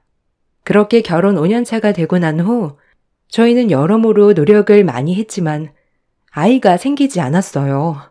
주기적으로 병원에도 다니고 있었고 검진을 받아봤는데 결과는 특별하게 이상이 없다는 말만 들었을 뿐이었어요. 늘 아이를 갖고 싶어 했지만 어느 순간부터 남편은 아이를 갖지 말자는 이야기도 종종 꺼내오기도 했답니다. 그래도 저는 포기할 수 없어 병원을 꾸준하게 다니고 있었죠. 얼마 전 다니고 있던 병원 아래층에 있던 카페에서 남편과 어떤 여자가 같이 있는 장면을 보게 되었어요. 그 길로 카페로 들어가 볼까 싶었지만 순간 그동안의 남편의 행적이 떠오르더라고요. 요즘 들어 남편은 매번 피곤하다며 관계를 피했고 약속이 있다면서 외출하는 시간도 많아졌어요. 특히나 매번 시부모님과 함께하던 저녁 식사 자리에도 잘 참석하지 않았고 잘 다니던 직장까지 그만둔 상황이었어요. 수상하다 생각이 들어 남편이 잠든 사이 남편 차 블랙박스를 보게 되었습니다. 그때 영상이 아직까지도 머릿속에서 지워지지 않을 정도로 충격적이었어요. 남편은 바로 카페에 있던 여자와 외도를 하고 있었습니다. 블랙박스에 녹음된 음성에서는 남편과 상간녀가 다정하게 대화를 나누고 있었어요. 심지어 두 사람은 만날 때마다 숙박업소로 향했더라고요. 남편이 타고 다니던 차와 입고 있던 명품 옷들, 신발 모두 제가 시부모님 가게에서 하루 종일 일하며 번 돈으로 샀던 것인데 이걸 가지고 외도를 저지르고 있다며 화가 났어요. 그렇지만 동시에 떠올랐던 것은 저를 누구보다 아껴주시는 시부모님이었죠. 블랙박스 영상을 보고 분노가 치밀어 올랐지만 어떻게 해야 할지 아무런 생각이 나지 않았어요. 한참을 영상을 보며 울다 집으로 돌아오니 많은 생각이 들더라고요. 남편이 외도를 저질렀다는 것은 너무나 분노할 만한 일이었지만 그동안 저는 시부모님과의 관계를 개선하기 위해 노력했을 뿐 남편과의 시간을 보낸 적이 없었더라고요. 얼마 전까지만 하더라도 제가 고생하는 것이 싫다며 좋아하는 아이도 포기하겠다고 말한 남편이었기 때문에 외로워 그럴 수 있겠다는 생각이 들기도 했답니다.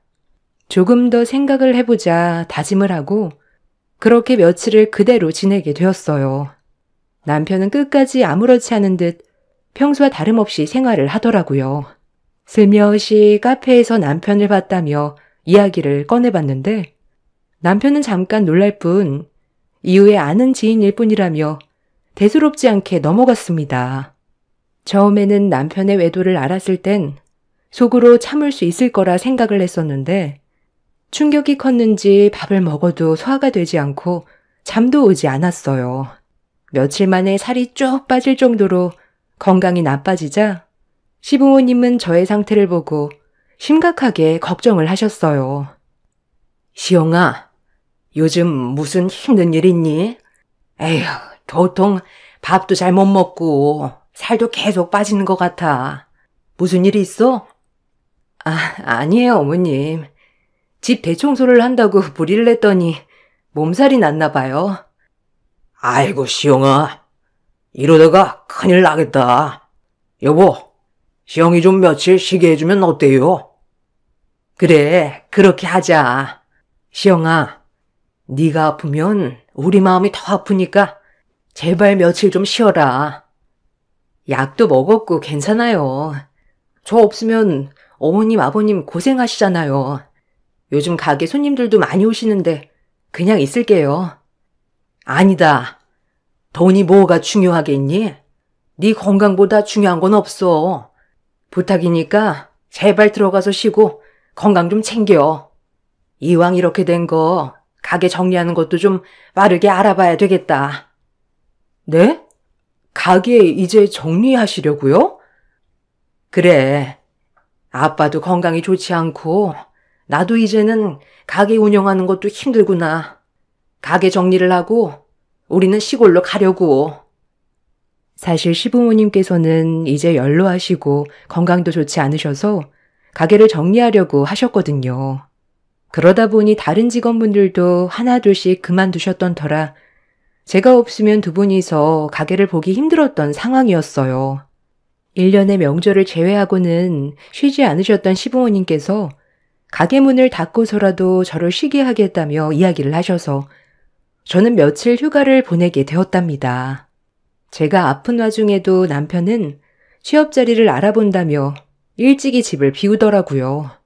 상간녀를 만나러 갈 것이라 생각한 저는 지금이 아니면 정리를 할 기회가 없을 것 같다는 생각이 들었어요.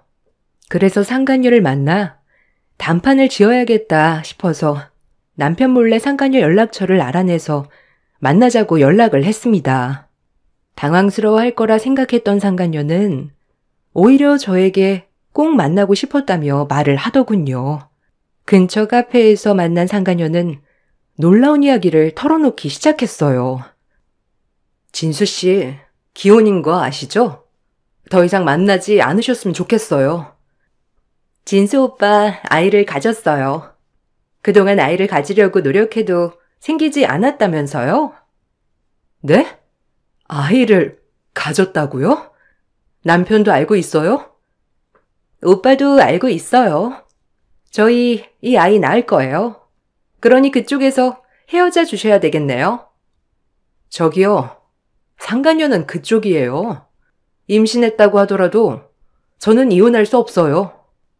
그럼 소송을 하던지 어쩌던지 마음대로 하세요. 어차피 오빠도 당신이랑 더 이상 살 수 없다고 말했거든요. 절대로 이혼할 수 없으니 그렇게 아세요. 남편은 이혼하지 못할 겁니다. 참나. 역시나 구하라고 하더니 자존심이 하나도 없네. 저기요. 그쪽 남편이 당신 말고 내가 좋다고 하잖아. 당신만 사라지면 아이 낳고 오손도손 살겠다는데. 왜? 부모가 없으니 쫓겨나도 갈 데가 없어? 뭐라고요? 그렇잖아. 아이가 있는 것도 아니고 시부모님한테는 진수 오빠 한 명뿐인데 혹시 유산 같은 거 받을까 그래요? 그런 거 원하면 제가 위자료로 넉넉히 드릴게요.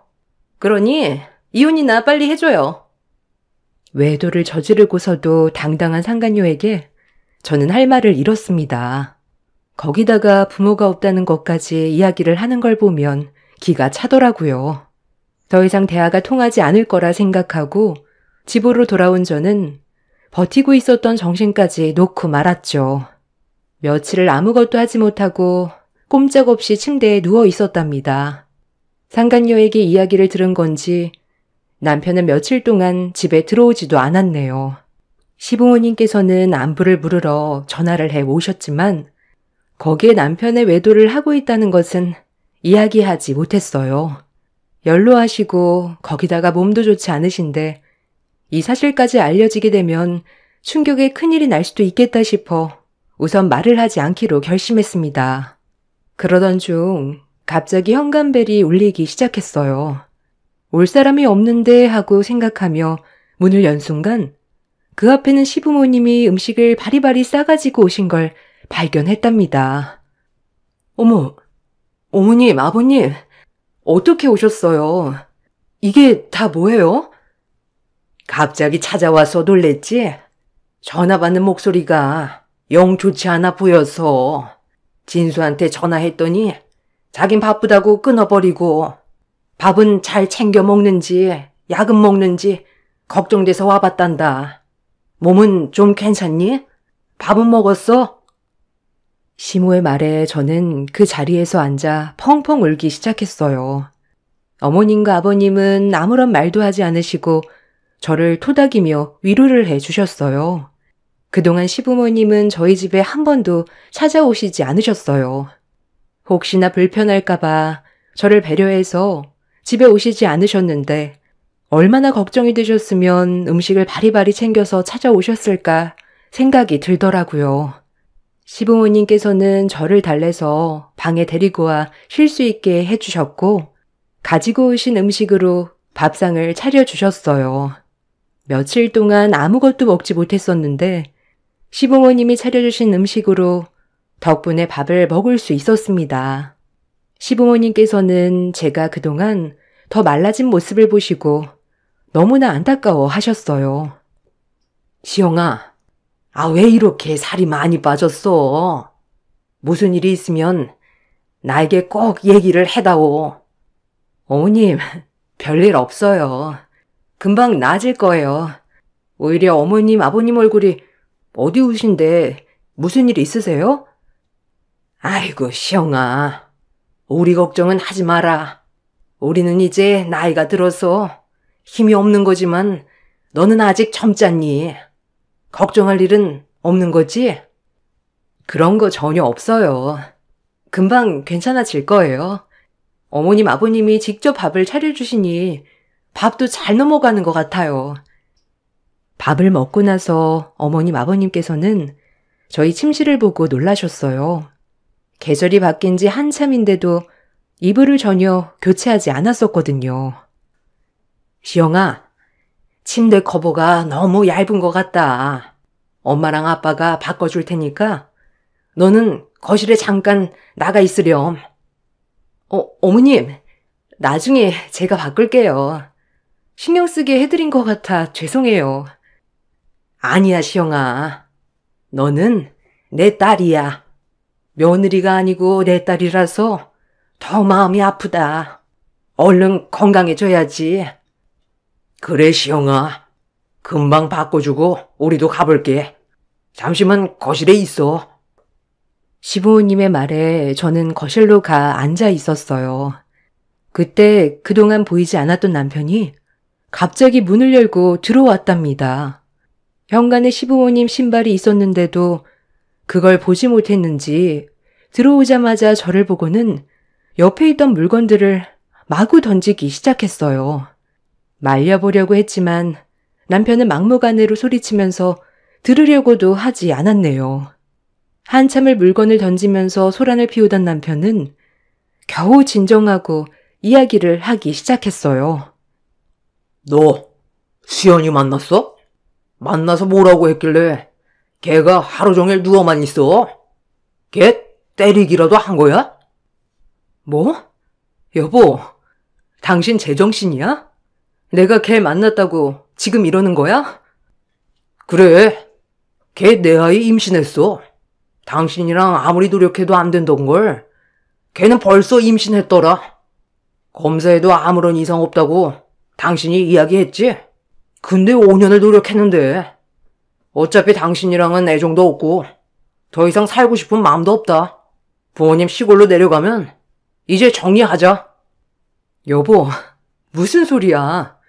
그리고 그 얘기는 나중에 다시 해. 지금. 무슨 다시 해? 지금 이야기 끝내자. 수연이 너 때문에 쇼크받아서 지금 힘들어해. 당신 임산부한테 행패 부린 거야. 이거 고소하면 당신도 큰일 나는 일이라고. 수연이 쇼크 받았으니까 합의금으로 5천만 원 내놔. 뭐? 합의금? 지금 내가 합의금을 줘야 한다는 거야? 무슨 말도 안 되는 소리야. 수연이가 쇼크를 받았다고. 너 이러다가 아이라도 잘못되면 네가 책임질 거야? 외도도 모자라서 상간녀 임신한 걸로 지금 날 협박하는 거야? 그래. 수연이 만난 지 3개월도 안 됐는데 걔는 벌써 임신했다더라. 너는 아무리 노력해도 되지 않았던 걸 그런 애한테 협박을 해? 합의금 내놔. 남편은 어처구니 없게도 상간녀가 나로 인해 쇼크를 받았다며 합의금을 달라고 했어요. 저는 황당했지만 남편은 막무가내로 소리를 치며 요구를 했습니다. 그동안 충격으로 기운이 없어 쓰러져 있었던 것은 난데 남편은 아픈 저는 안중에도 없고 상간녀만 챙기고 있는 상황에 마음이 쓰렸습니다. 남편은 직장을 그만두고 수입도 없었던 상황이었는데 혹시나 남편이 기가 죽을까 제가 시부모님 가게에서 일하며 번 돈으로 생활하라며 줬었거든요. 시부모님도 저를 생각해서 더 넉넉하게 월급을 주셨는데 뼈 빠지게 일하고 번 돈을 상간녀와 희희낙낙거리며 썼을 걸 생각하니 미치겠더라고요. 더 이상은 안 되겠다 싶어 남편에게 단호하게 이야기를 했습니다. 나 한 푼도 줄 수 없어. 그리고 당신이랑 이혼도 못해. 아니, 안 할 거니까 그렇게 알아. 거기다가 합의금을 달라고? 오히려 받아야 하는 건 나야. 정리하고 돌아오면 조용히 넘어갈 테니까 제발 정신 차려. 야, 나 너한테 이제 애정 없어. 너 우리 엄마 아빠 돌아가시면 혹시나 떨어질 거 있을까봐 그러냐? 그런 거 단 한 푼도 너한테 못 주니까 지금 당장 나가. 아니, 합의금은 내놓고 나가. 그 돈도 결국 우리 부모님이 주신 거잖아. 이거 왜 그래? 내가 받은 돈은 정당하게 일해서 받은 돈이야. 거기다가 시부모님께 유산 받을 생각도 없어. 정신 차려 제발. 여보, 이러지 마. 이게 정말? 너 돈 있는 거 다 알아. 지금 당장 내놔. 좋은 말로 할 때 안 내놔? 아무리 소리를 쳐도 자신의 말을 들어주지 않자 남편은 저에게 손을 올리려고 했어요. 그때 조용했던 집안에 띵동 하면서 핸드폰 알람이 울렸답니다. 확인을 해보니 계좌에 계속해서 누군가가 몇천만 원씩 입금을 하고 있었어요. 깜짝 놀란 표정으로 핸드폰을 보고 있으니 제 핸드폰을 뺏어든 남편이 더 놀라 말하더군요. 야, 너 이거 무슨 돈이야? 너 돈 없다는 거 순 거짓말이었네. 얼른 돈이나 이체해. 아니, 이게 뭐지? 이거 내 돈 아니야. 무슨 일일까 싶어서 들어가서 확인을 해보니까 보낸 사람이 바로 시어머니더라고요. 놀라서 가만히 핸드폰을 보고 있었는데 안방문이 벌컥 열리며 시부모님이 나오셨습니다. 지금까지의 이야기를 다 듣고 계셨던 것이었어요. 남편은 그 모습을 보고 깜짝 놀랐어요. 시부모님은 엄청 화가 난 얼굴로 남편에게 소리를 치셨습니다. 남편은 그런 게 아니라며 해명을 하려고 했어요. 저도 처음 보는 시부모님 모습에 놀랐습니다. 매번 남편을 애지중지 대하셨기 때문에 살면서 한 번이라도 남편에게 싫은 소리 하시는 걸 듣지 못했거든요. 그렇지만 남편의 외도는 시부모님에게 매우 충격적인 사실이었나 보다 생각을 하고 있었습니다. 그런데 제가 듣게 된 이야기는 더 충격적이었어요. 사실 시부모님은 남편의 외도 사실을 알고 있었다며 이야기를 시작하셨어요. 그뿐만 아니라 다른 이유로 시부모님은 더 이상 남편을 아들로 생각할 수 없다고 말하시더라고요. 너 저번에 가게에 왔다가 간 적이 있었지? 그때 네 손에 들려 시영이 줄 음식들 보내려고 나가다가 네 전화 소리를 듣게 되었다.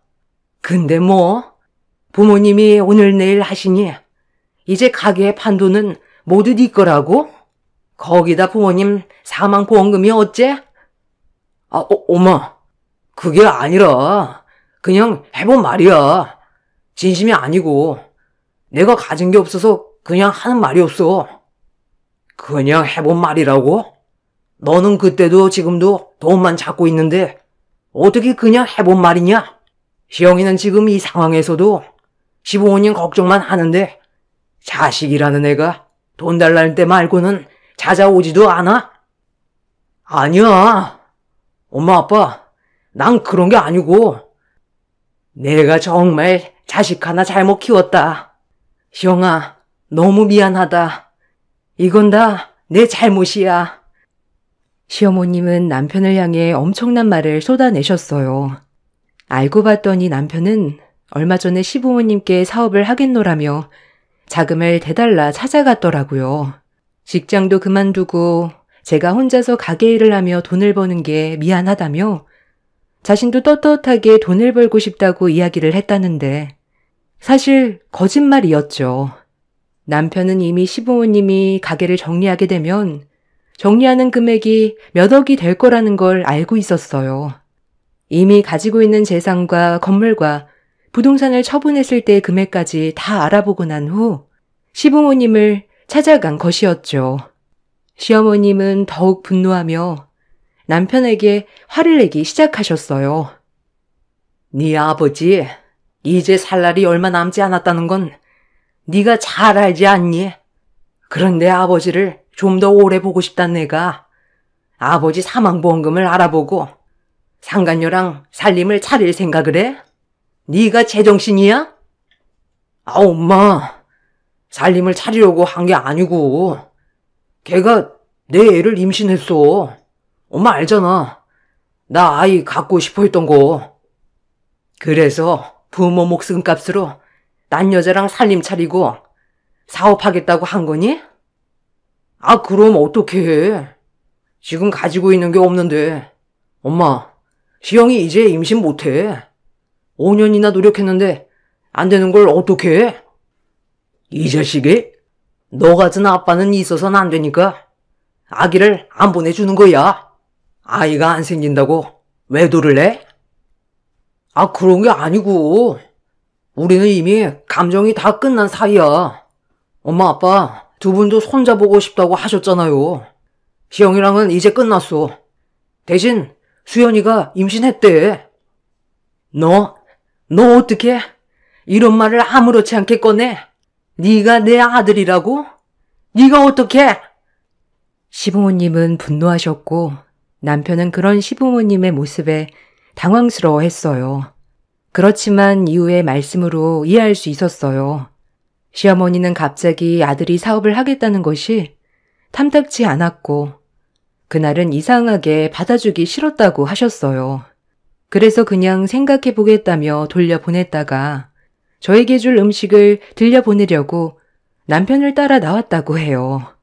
문제는 남편이 밖에서 상간녀와 통화를 하는 소리를 시어머님이 듣게 된 것이었죠. 남편은 상간녀에게 이제 아버지도 돌아가실 날이 얼마 안 남았고 어머니도 아버지 돌아가시면 얼마 못 가실 거라며 사망보험금은 모두 자신의 차지라고 이야기를 한 거였어요. 거기다가 저와 이혼을 하게 되면 부모님은 재산을 넘겨줄 거라며 최대한 빨리 이혼을 하겠다는 이야기를 했던 거죠. 이 말을 들었던 시어머니는 제가 그동안 소가리를 하면서 살이 계속 빠졌다는 것을 알게 되셨고 그 후로 전화통화를 했지만 꾹 참고 자신 걱정보다는 시부모님 건강을 걱정하는 모습을 보고 이대로는 안 되겠다 생각을 하셨다고 합니다. 난 시영이가 임신을 해서 받아준 게 아니었어. 누구보다 우리를 친부모처럼 챙기고 진심으로 대해서 받아준 거지. 손자도 다 필요 없다. 우리에게는 시영이가 더 중요해. 엄마, 무슨 말을 그렇게 해? 시영이는 남이야. 엄마, 시영이 우리 돈 보고 결혼한 거라고. 무슨 소리 하는 거냐? 네가 가게 일을 해본 적이나 있어? 시영이 아침 새벽부터 나와 마감할 때까지 있는다. 너는 평생을 부모님 가게라고 와서 일해본 적 있냐? 자기 몸 아파도 우리 몸을 더 걱정해주는 건 시영이밖에 없다. 아빠, 다 시영이가 속이려고 하는 거라니까. 유산한 것도 얘 때문이라고. 진수야, 너 아무리 그래도 그렇게 이야기하는 거 아니다. 그 임신한 몸으로 가게 운영하려고 시영이 밤낮 없이 일하다가 유산한 거야. 너는 평생을 도와주지 않았던 걸 시영이는 임신한 몸에 힘들어도 매일 나왔다고. 네가 유학을 가며 쓴 돈 살던 집 모두 엄마 아빠가 너를 위해서 피땀 흘려서 번 돈이지만 너는 그거 한 번이라도 고마워한 적 있었니? 그런데 거기다가 외도나 저지르고 딴살림 차리겠다고 거짓말로 엄마에게 말을 해? 네가 어떻게 내 아들이야? 어떻게 네가 그럴 수 있어? 남편의 말에 저는 기가 찼지만 제가 분노를 하기 전에 시부모님께서 더 큰 분노로 화를 내주셨어요. 남편은 어디서 무얼 듣고 왔는지 제가 했던 모든 행동이 시부모님의 유산을 노리고 한 행동이라고 생각을 하더라고요. 그렇지만 저는 결혼 5년 후에도 결혼 전 3년 동안도 열심히 가게에서 일을 했고 정말 친부모처럼 시부모님을 대했어요. 이 정성이 시부모님에게 닿았던 건지 시부모님은 전적으로 제 편에 서서 이야기를 해주셨답니다. 이날 찾아오시게 된 것도 바로 가게가 정리가 되어서 저에게 재산을 분할해주고 남편과는 이혼하는 것이 좋겠다며 이야기를 하려고 했는데 마침 남편이 와서 집안을 들쓰고 다녔던 것이었죠. 남편은 오해라며 시부모님의 마음을 돌리기 위해 애를 썼지만 시부모님은 냉정하셨어요. 나중에 모든 것을 정리하고 시어머니와 잠시 이야기를 나누면서 하는 말을 들어보니 시부모님의 마음이 이해가 가더라고요. 알고 보니 시어머니는 어릴 적 친부가 바람이 나 혼외 자식을 낳았다고 하셨어요. 마음의 상처를 입었던 시어머니의 친모께서 갑자기 돌아가시게 되면서 마음의 상처를 입게 되었다고 말씀하셨어요.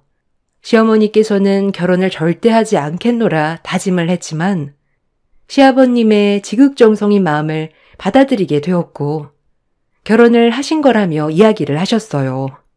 어릴 적 자신이 받았던 상처를 자식이 똑같이 받지 않도록 더 사랑과 애정으로 자식을 키웠는데 결국 돌아온 것은 자식이 자신의 친부와 마찬가지였다는 것에 모든 것이 부질없다는 것을 알게 되셨다고 해요. 시영아, 나는 어릴 적 가족의 정을 모르고 살아서 내가 커서 가정을 꾸리게 되면 어떨까 걱정이 많았어.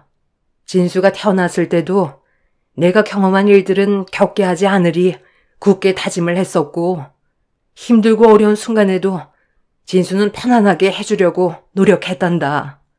그런데 결국 이 모든 것이 다 부질없는 것 같구나. 자식을 잘못 키운 죄가 나에게 있으니 내가 사과를 하고 싶어. 어머님, 그런 말씀 마세요. 어머님은 누구보다 자식을 먼저 생각하시고 키우셨어요. 이건 어머님의 잘못이 아니에요. 그러니 너무 마음 쓰지 마세요. 진수 아빠도 이제 살 날이 얼마 남지 않았는데 이대로 재산을 진수에게 물려주게 되면 그동안 고생한 것들이 다 물건품처럼 사라질 것 같았단다. 너는 정말 내 딸이나 다름없어. 알지? 우리가 냉정하게 대했던 그때도 너는 오히려 우리를 부모처럼 모시고 따라주었지. 그때 벌을 받고 있는지도 모르겠다. 어머님, 건강하셔야죠. 아버님도 건강하게 오래오래 사셔야 돼요. 이후 시부모님은 가게도 정리를 하시고 시골로 내려가 정착을 하셨어요. 가게를 정리하면서 생긴 50억은 며칠에 나눠서 제 계좌로 입금이 되었습니다. 계속해서 저는 시부모님께 돈을 돌려드리려고 했지만 시부모님은 끝까지 거절을 하셨어요. 오히려 자신들의 가게를 지금까지 운영하고 키울 수 있었던 것은 제 덕이라며 그 값을 치른 거라고 하셨어요. 저는 시부모님의 은혜를 잊지 않기 위해 시부모님이 계시는 곳으로 이사를 가서 근처에서 조그마한 가게를 열게 되었어요. 남편과는 이혼을 하였죠. 이미 몸과 마음이 모두 지쳐 있었지만 상간녀 소송도 악착같이 해서 받아냈어요. 며칠 후에 지인들에게 들어보니 상간녀는 임신을 한 게 아니었다고 하더라고요. 지역에서도 규모가 있는 가게 외동 아들이었던 남편이 받을 재산이 많다는 소문을 듣고 남편에게 접근을 했던 거였다며 결국 두 사람은 헤어졌다고 전해 들었어요. 남편은 저와 이혼을 하면서 집에서도 쫓겨나게 되었고 빈털터리가 되었어요. 부모에게 버림받았다는 사실을 알게 된 상간녀가 임신은 거짓이었다며 털어놓게 되었던 것이었죠. 이후에 남편은 시부모님을 찾아 용서를 구하고 있다는 소식을 들었지만 시부모님은 남편을 받아들이진 않으셨어요. 시아버님은 병원으로 돌아가시게 되었고 장례를 치르면서 한번 남편의 모습을 보았습니다. 그 이후에는 본 적이 없네요. 시아버님이 돌아가시고 시어머님이 혼자 되시면서 저는 시어머님께 함께 살자고 이야기를 드려봤지만 시어머님은 같이 지내는 것은 아닌 것 같다며 거절하셨어요. 그래도 계속 시어머님께 같이 살자고 매일 찾아갔고 지금은 옆집에서 지내시고 계시답니다. 중간중간 남편이 시어머님을 보러 오는 것 같지만 시어머님은 찾아오는 남편을 그대로 보내시는 것 같더라고요. 저에게는 지인을 통해서 연락이 계속해 오고 있지만 남편과는 이제는 끝난 사이라 생각을 하고 있어요. 처음에는 나의 20대 청춘을 함께했던 사람들이었기 때문에 더욱 힘들고 어려웠지만 여러 일들이 지나고 지금은 마음이 많이 안정을 찾게 되었답니다. 그때 당시에는 아이가 생기지 않아 정말 고민이 많았는데 한편으로는 아이가 없었기 때문에 더 냉정하게 끝낼 수 있지 않았을까 생각을 해요. 한편으로는 아무리 그래도 시부모님은 시부모님이라는 이야기도 많았거든요. 그렇지만 저는 친부모님과 다를 바 없이 제가 성인이 되고 나서 지금까지 저에게 많은 것을 베풀어 주셨던 분이기 때문에 함께 지내고 싶었어요. 피보다 진한 것은 없다고 하지만 그렇지 않은 경우가 바로 이런 것이겠죠. 가족이라는 것을 저도 제대로 못 느끼고 살아왔기 때문에 항상 고프고 그리운 것이었어요. 사실 남편이 외도를 저지르고 있었다는 것을 알고 난 후 부모님과 같았던 시부모님께서 저에게 등을 돌리시진 않을까 두려운 것도 컸었거든요. 그렇지만 저의 예상과는 다르게 시부모님은 전적으로 제 편이 되어주셨고 끝까지 친부모님처럼 지지해 주셨습니다. 남편과의 가정은 더 이상 이어질 수 없지만 그래도 나를 사랑하고 내 편에 서주는 부모님을 만나게 되어서 다행이라 생각합니다. 긴 글 읽어주셔서 감사합니다.